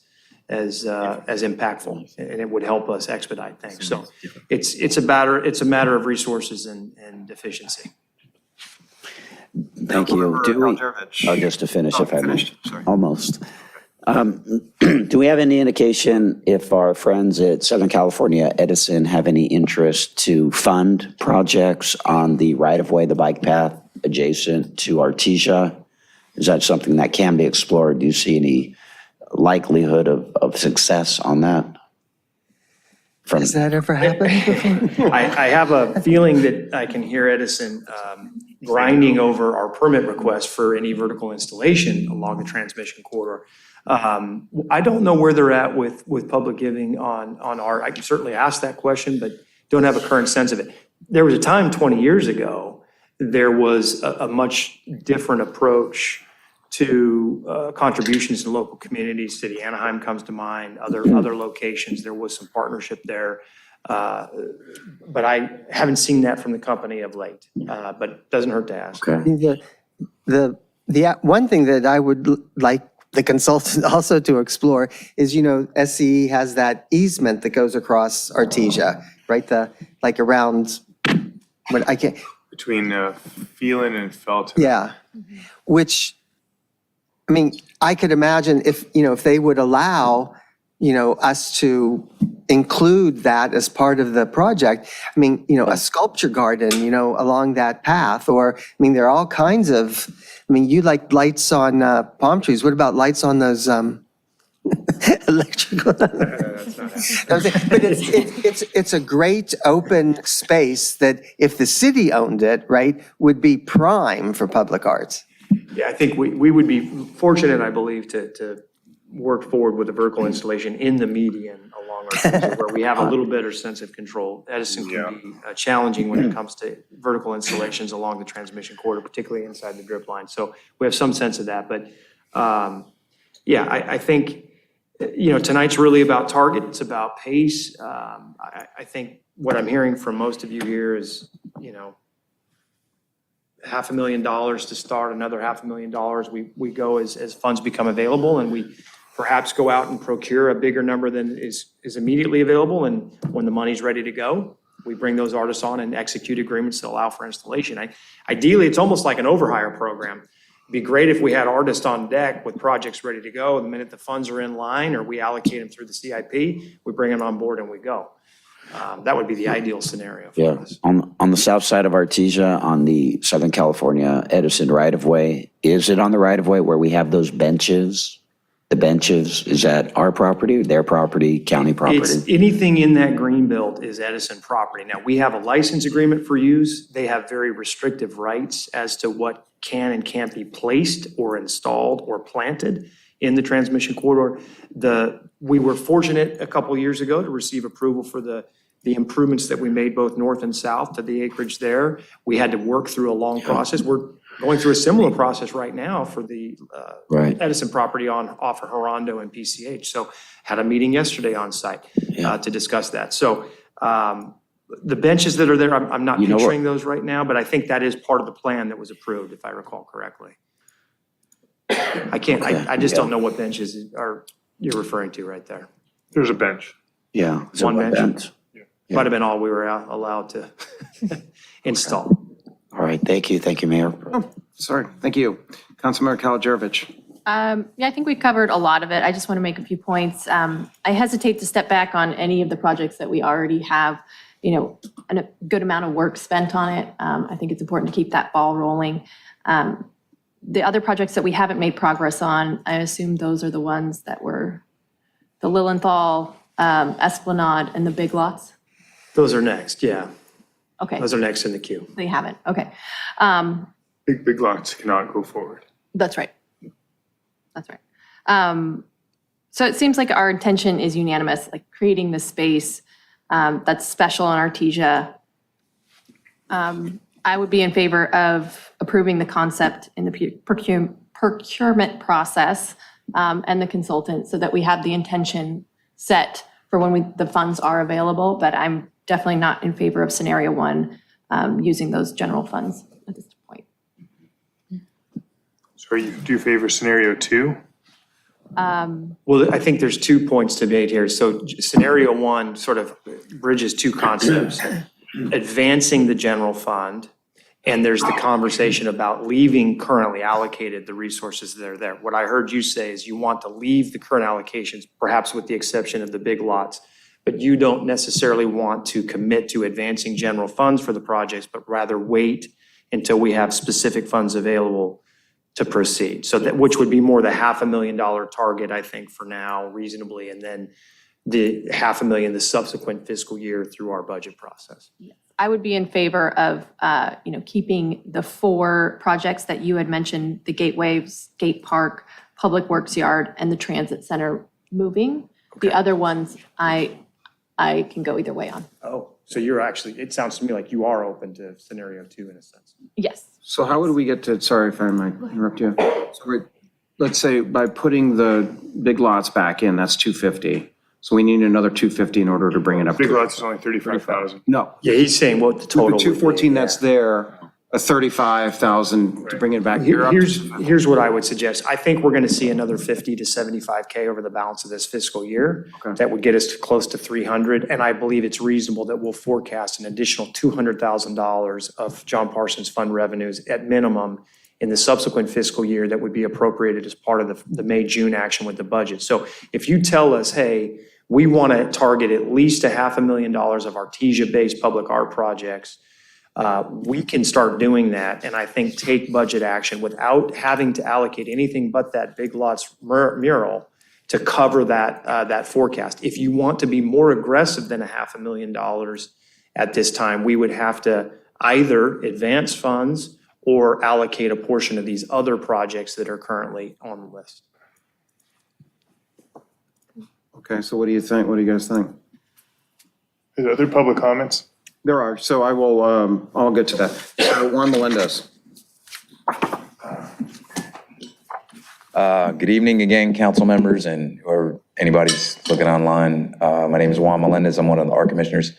Looking at the numbers, the skate park mural we're working on, Gateway we're working on. I'm speaking for myself, not my other commission members. I'm not sure about the meeting sculptures. The transit center, that price, from what I understand, that the transit center put $50,000 of their own money that they allocated for that's something we can work with. As far as the wall and the screens that Gary was talking about, the screens are like, they can be mesh or they can be like plexiglass or glass, but they would go on where the people sit at the bus center, and it's just putting graphics on that. The Public Works Yard mural, we're working on that. The Esplanade Art Concept, I don't know what's going on with that. The Big Lots, from what I understand, that's dead. Like, from what, I don't remember who I talked to, but the guy, whoever, that's not going. As far as grants not on there, a general idea is that sometimes we're looking at these projects as art projects. The grant bridge thing, there's a whole problem with property rights and all that stuff, but the walls we own. And a lot of times we're sitting here, we're doing stuff thinking that it's an art project. It's not necessarily an art project. It could be a city thing where we just slap, the commission hates when I say this, but to slap some paint on some things and just put welcome to Redondo Beach. Sometimes it's not necessarily a John Parsons Public Art Fund. That's a city thing.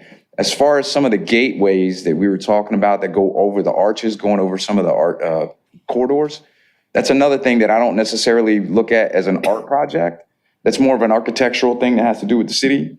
We have these other cement things in the medians that I've seen. There's one down heading towards Hermosa. There's one on Artesian. We have these cement blocks that got put there. That's not an art project. That's more of a city aspect thing of design, which just came up in the commission as one of the commission meetings came up with me was there is a hodgepodge kind of look to the way we're approaching projects in the city. As far as some of our older signage is green. There's not like an overall concept of what we're doing here to lend itself to the Artesia corridor. I do believe we need a consultant for that. Otherwise, we're going to be doing projects here. It'll be green, purple, and we're growing as a city. There needs to be a cohesive idea from start to finish. Along with that, this idea of the consultant, we talked about it in the commission meeting, and whether that's a firm or a consultant or not, if that job comes up, I'm putting my name in for that. Motion to extend. Minute. 1 minute. Okay. Second. We have a minute. There's this, I talked about it when I came out of commission, and the overall idea, I'm from back east, and the idea for Redondo Beach, as far as the way I see things is, and I said this when I got on the commission, is that when people enter our city from whatever point they come in, whether it's Hermosa, Manhattan Beach, Grant, whatever those angles are on the map, people should be able to recognize where they're at. Whether that's a sculpture, a piece, whatever that iconography is a complete concept. People should know when they're in Redondo Beach, Manhattan Beach, or Hermosa Beach, or Torrance, whatever that is. And whether that's a color, a consolidated vision, as far as I understand, we're going through the logo stuff right now, stuff like that. These are all things that need to be incorporated in the grand scheme of the city as far as a united concept, especially if the social district's coming up. Well, the street signs used to be green here, all green, and brown and Hermosa and blue now. In Manhattan now, we have blue here. So that's one of the things. So thank you. Okay. 2 hands raised on Zoom. Okay, I think we have somebody else from public here. Georgette Gantner, Redondo Beach, and I used to be a former commissioner from 2009 until 18. And just a real fast comment on the Public Works yard mural.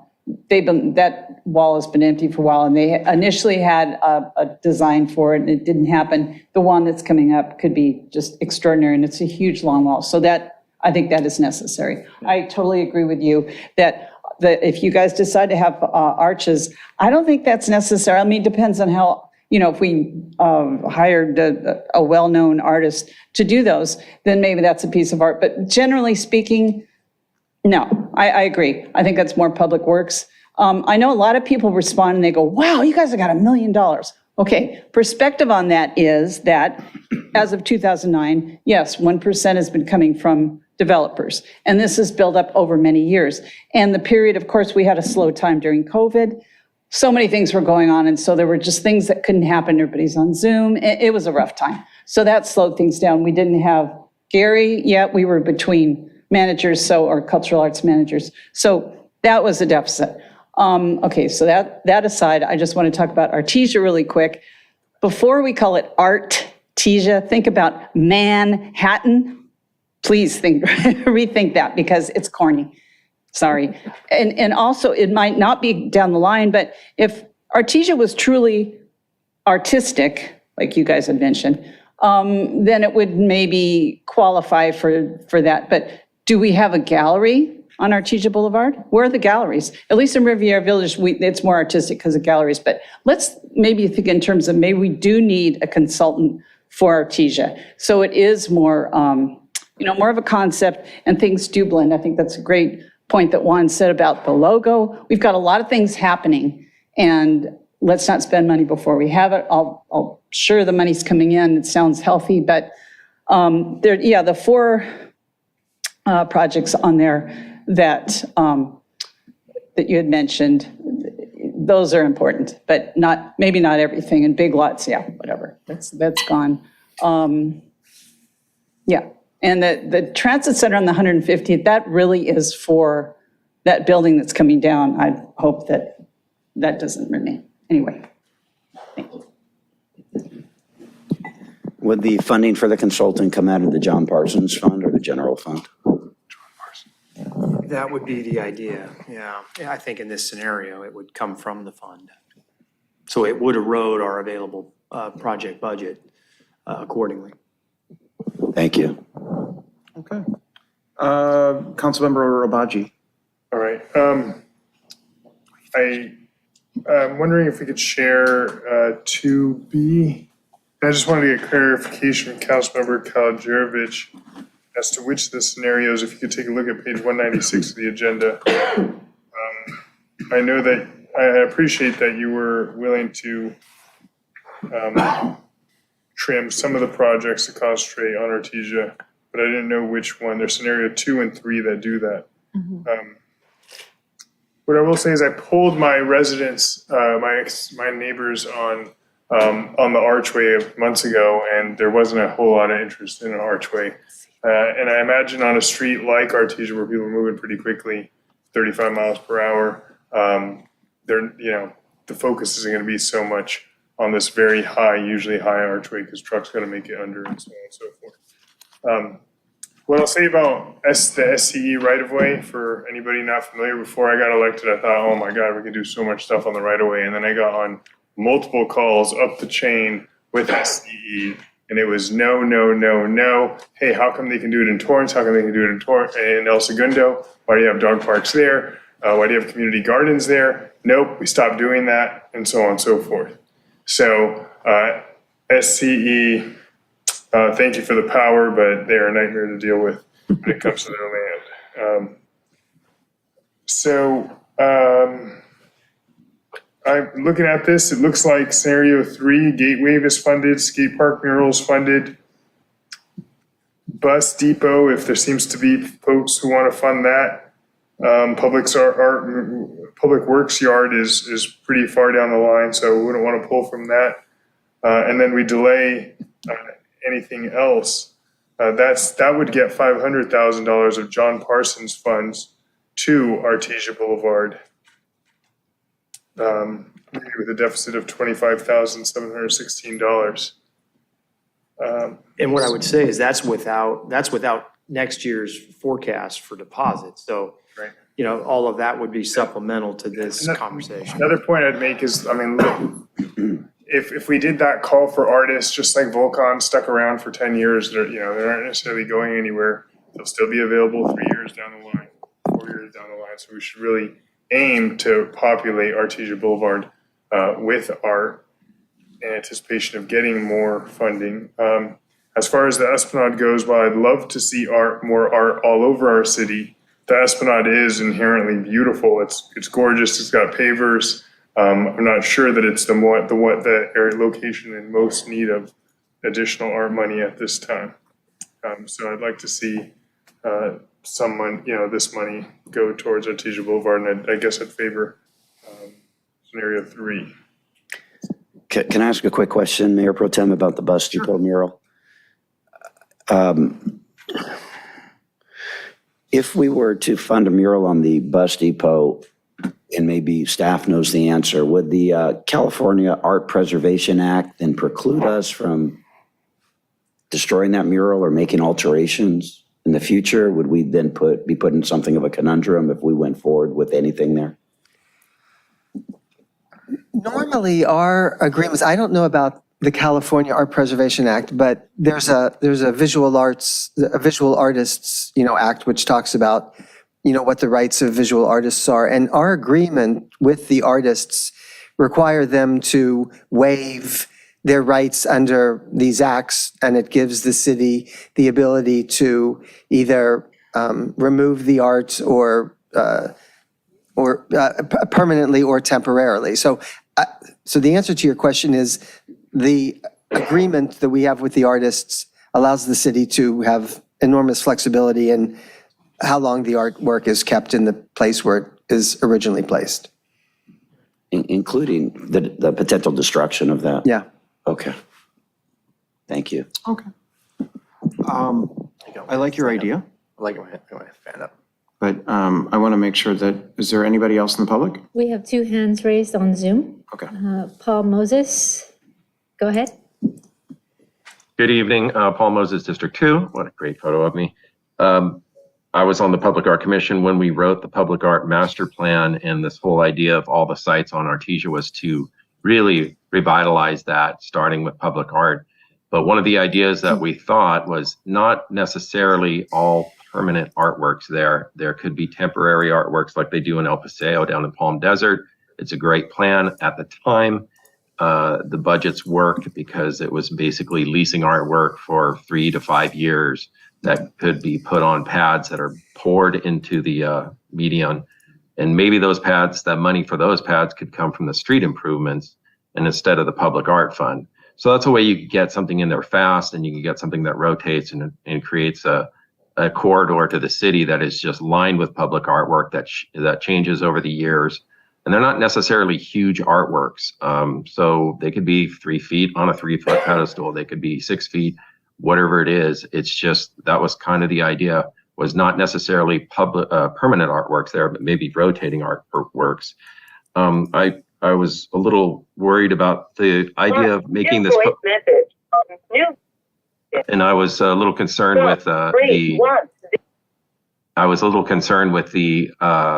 idea of adding another layer of bureaucracy to the Public Art Commission with the public outreach. When we were on the commission, we managed to commission very large artworks. The Waves artwork by Gordon Huether on the Performing Arts Center, that was $225,000. And we managed to get a slam dunk to the city council on the first try. So I don't think it's necessary. If the Public Art Commission is doing their job, they should be able to bring not half-baked projects to you and get something on the dais that's really ready to go. So I caution about adding that extra layer of bureaucracy. It just really isn't necessary. Thank you. Okay. Okay, we have one more. Joan Irvine, go ahead. Okay, hi, Joan Irvine here, District 1, and on this I have to say, the founder of Keep the Esplanade Beautiful. I object to the fact of taking funds from what has been allocated for the Esplanade. About 7 years ago, we as a nonprofit, put together a plan to have art by where Avenue I is, which is the official entry to the beach. And at that point in time, the bids came back, or the estimate came back about $35,000. We're a fairly new nonprofit, so we didn't move forward with it. However, this year, we've been talking to people, since there is $100,000 there allocated, we've started talking to people about re-engaging with that project, where we've talked to the Friends of Redondo Beach Art, and they had to wait until February when their new board is in. So we've gotten some interest. We were looking at really doing a lot of community outreach on it. And so I would like to have that maintained, that $100,000 maintained, or since knowing that it could take a while before everything would be approved, that maybe if you need part of it, you take part of it, but leave enough there that we could at least start to get the project, moving forward and presented to the art commissions, et cetera. So thank you very much. And I do like the El Paseo. What's done on El Paseo and Palm Desert is great. And I love what Paul just said, because it kind of really goes along with that. So thank you. Okay. Is that it for Zoom? That's it. Okay, Councilmember Ravacci. Sure. So thank you, Mayor Pro Tem. So I'd like to make a motion to approve, per staff recommendations, approve the public art procurement process described in the report to give direction that we'd like about $500,000 initially to go towards Artesia Boulevard Art. Using scenario 3, except it's modified to remove the gateway arch signage. So that's scenario. And conceptually approve the utilization of a public art consultant, support the Artesia art acquisition effort, not to exceed 10% of the total project budget, but I do have a concern, and I'd like to see how we can manage that, that the consultant isn't incentivized to go for very expensive art because his or her fee will be increased based on procuring his or her expensive art. So the way, potentially we can work that out as the art becomes more expensive, their percentage goes down. And lastly, to declare that public art consultant non-competitive as per RBMC 2-6. Okay, is there a second on that motion? Second. Councilmember Narenheim. Yeah, I'm not in favor of that at all. Various reasons.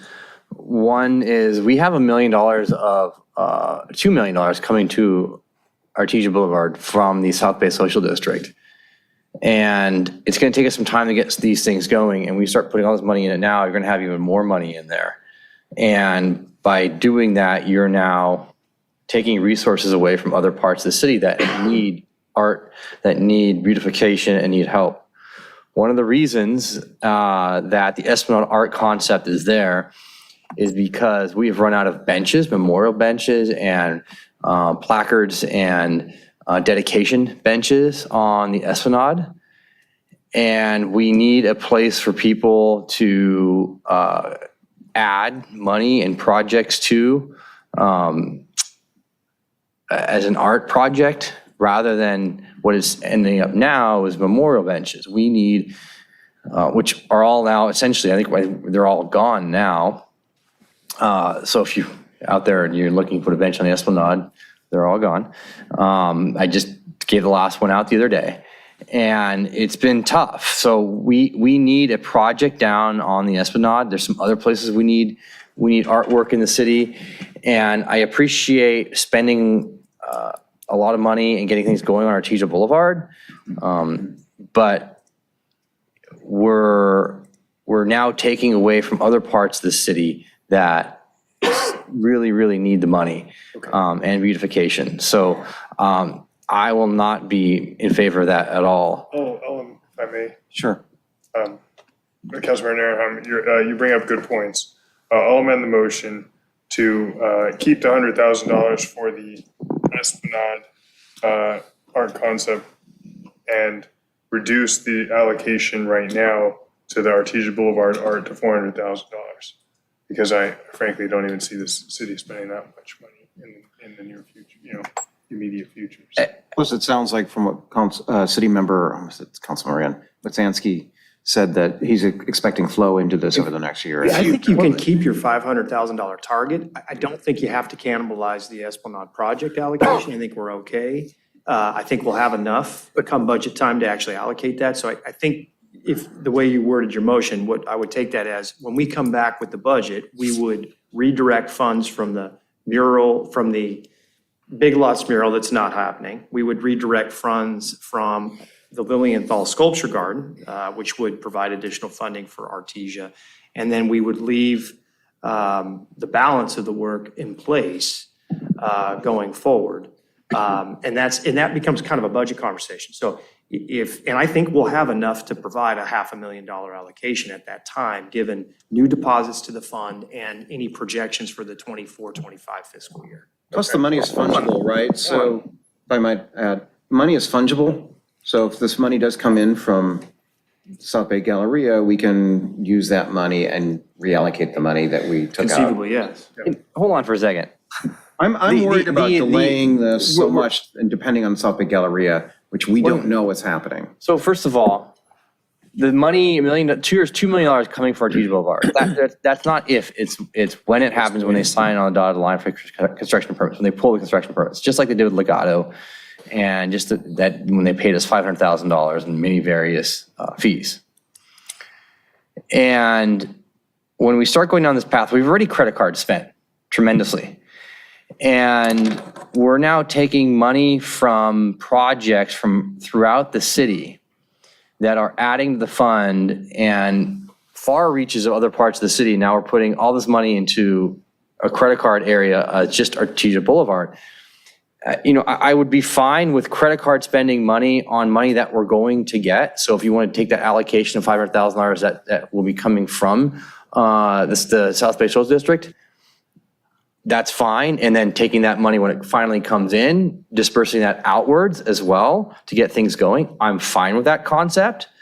But a project that comes online the far reaches of District 5 for net new housing, or District 3 or District 1 or District 2, the reason why we have this art fund is to beautify the neighborhood that these projects are coming into. And I want to make sure we keep that beautification in those neighborhoods. Like I said, I'm fine with seeding money, taking money from the $1 million art fund that we're going to get from South Bay Social District, but I don't really want to be taking even more money than we already are to the Artesia Boulevard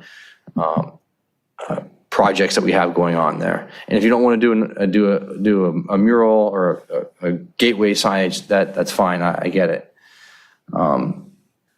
So I don't think there's a big difference in money, honestly, because you had the 250, after you add the big lots back in, you're up to 250 now.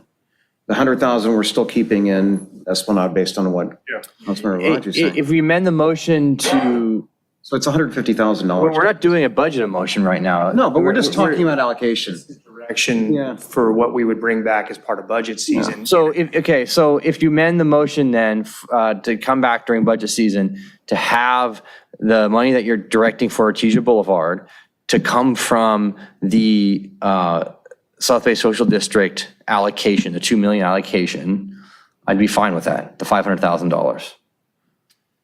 I'm not going to amend the motion that way. I talk with these guys who are developing on Artesia Boulevard in North Redondo on a regular basis, and until I see bulldozers on the ground and construction crews at the site, I don't believe it's going to happen.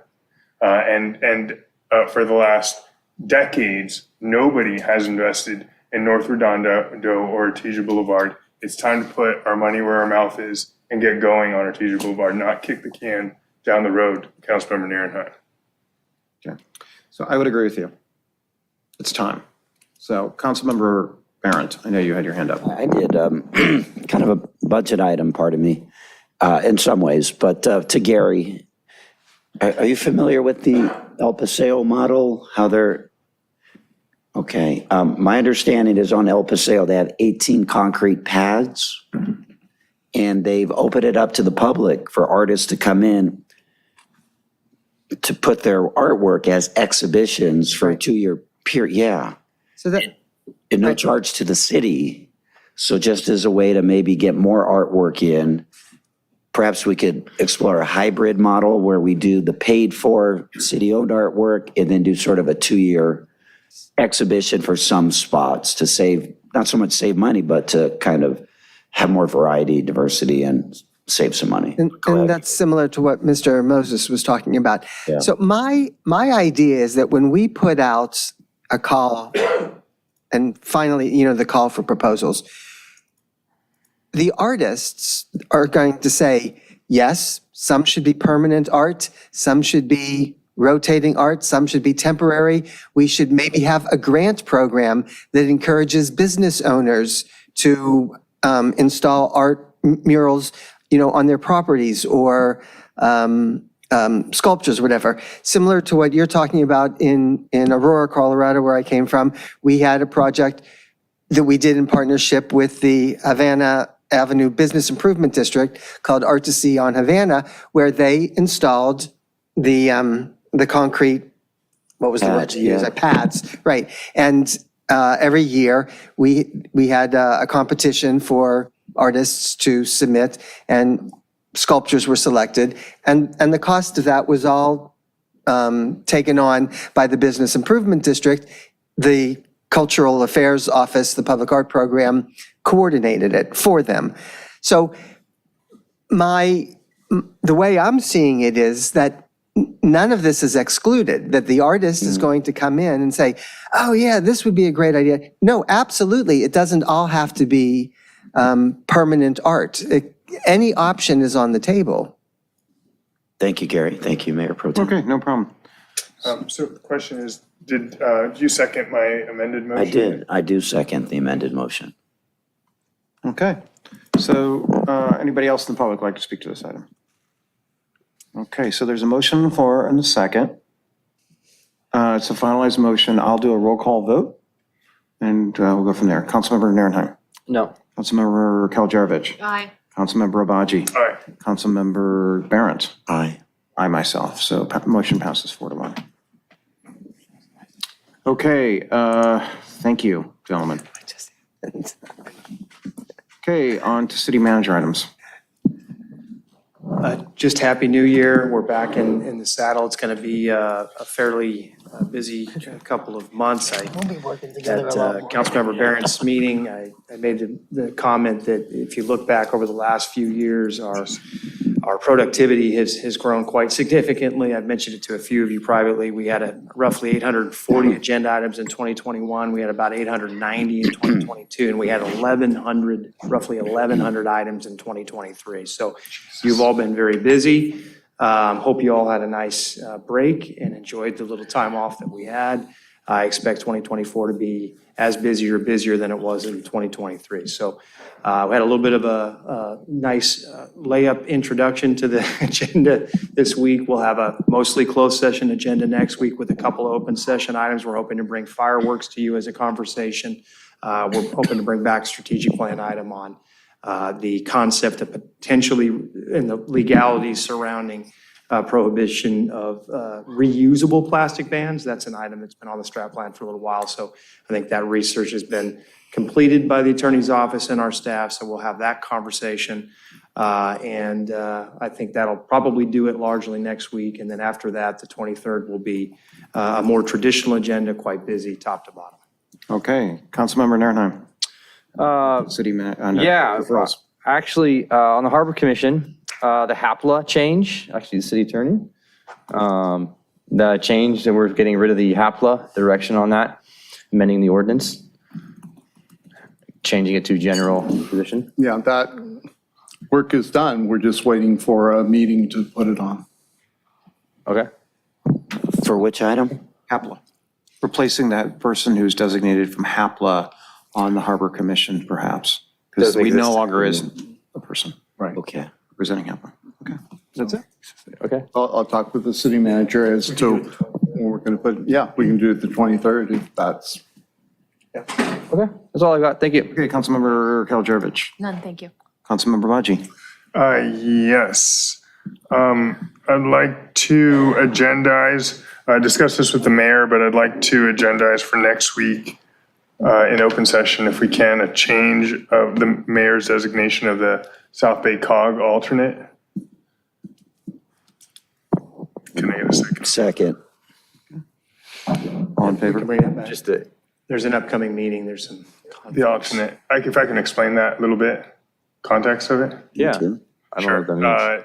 The COG will be considering the Metro on January 25th. I'm unable to make it. Our alternate is recused from the subject matter. Oh, sorry. So we need to designate somebody else to go. Yeah, okay. Okay. We'll have that on for the 16th. Thank you. And then, well, we need to vote on that? Yeah, well. Seems like there's consensus here. Well, we do need a vote. Aye. I'd also like to refer for closed session discussion, a review of the city manager, and on open session, have any discussions and changes of pay to the city manager. We have that as a requirement every year in our contract that we've got to conduct a review. So it's about that time for that. It's actually going to be on your next meeting. Yeah, I was going to bring that up anyway. It's because your last review was last January. And I would suggest you not put the pay until you complete the review. Normally, traditionally, always, you've done the review first, and the only thing you can't talk about in closed session is the pay, and typically one precedes the other. Okay. So if you're okay with that, as soon as you complete the review, I'll agendize for you to consider the pay. Because there are different ways that you've done it in the past. Sometimes we've had a mayor council subcommittee to discuss it, sometimes not. So. Okay, sounds good. And lastly, I'd like to agendize discussion on, in light of the court order on the builder's remedy lawsuit on the power plant site, a discussion of putting on the ballot an amendment to Article 27 to clarify that it doesn't give a license to folks to exercise builder's remedy. And essentially that it's accepting from that our RENA obligations and our obligations to comply with state law. Yeah. I'm not sure if I want to go down that path yet. Yeah, not right now. Well, is that, the city attorney's here, is that how you would state that if we were to go forward on something like it? Similar, based on the housing element compliance, the decision, there may be a discussion to whether or not the council wants to amend Article 27 to confirm what's needed to be voted on or not. If the council doesn't want to do that, we're going to further discuss the ruling, but the ruling only, not the amending, not whether we should amend 27 in closed session next Tuesday. So When you I say, would leave it to closed session. well, no, we can't. Of not this, but Yeah. the other discussion of the case. Well, we're going to talk about the case next Tuesday, no matter what. All I was saying is if the council wants to discuss that, it should be subsequent to that meeting. Yeah. should we get it on the agenda now or wait? If I get direction to put it on the agenda, I will put it on the 23rd or maybe the first meeting in February. Is that what you recommend? I don't recommend anything on this regard. It's a policy decision. It gives me direction to put it on, and you can. A discussion about amending Article 27 to be consistent with the ruling from the trial court that said, hey, RENA. Well, the ruling in the trial court, and I don't want to get into the discussion, we can have this discussion, is that Article 27 in some ways is preempted by state law. Right. Do we want to amend Article 27 to confirm that certain things were not required to be voted on? Narrow carve out. Right. My own thought is I think we should wait and have this discussion closed session first, and then we decide whether or not to come back and have this discussion. Mr. All Abaji, good, is that okay? whatever. Yeah, as long as there's not a timeline that we're trying to follow. There's plenty of time to delve into it. Yeah, but the only thing I would confirm is, I don't want anyone misunderstanding, we're not having this That's discussion discussion next week. in closed session. Right. We're only discussing the case Case itself, right? Okay. Is that clear, everybody? That's it, sorry. Councilmember Rivera? Nothing. Okay. I have three fairly quick things. One is adding bios to the website. I think it's time we do that. Just email, I was going to email that. We can do that. Yeah, we can absolutely facilitate that if you all provide us bios. You guys are okay with it? You can just email it in, yeah. Yeah, I mean, we can send it to you. The second thing is sign ordinance. I know that Greg was looking into it. Yeah. Hopefully we can get that soon. This is for the specifically. When is that coming back? This is the electronic sign ordinance down in the harbor. Yeah. When is that coming back? I went to the Harbor Commission. I got to talk to Greg about timing. I think we'll probably have it here in the next month or two. Okay. Hopefully next month. Yeah. Okay, and then corresponding to that parking lot, the lighting is looking really bad. The overhead lights, and people come down to. Moldy. And moldy. Yeah. And we need to look at that because it's really bad, and this It is high profile, two weekends a year, very high profile. We have the pay station project coming forward here pretty soon to get the asphalt parking lot repaved and the pay stations installed. I'll find out if we've got lighting as a component of that. Okay, great, thank you. Last thing I want to say is go blue, hail to the victors, national champions. So can I get a motion to adjourn to January 16th? Motion adjourned to January 16th. Second. Okay, all in favor? Aye. You opposed? Okay, we're closed for business. Thank you. Nice. I like it. Like a judge of.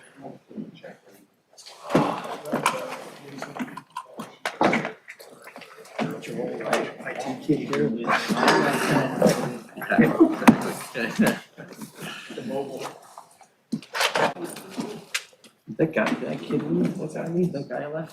Yeah, he just came in. Oh, you can go talk to him.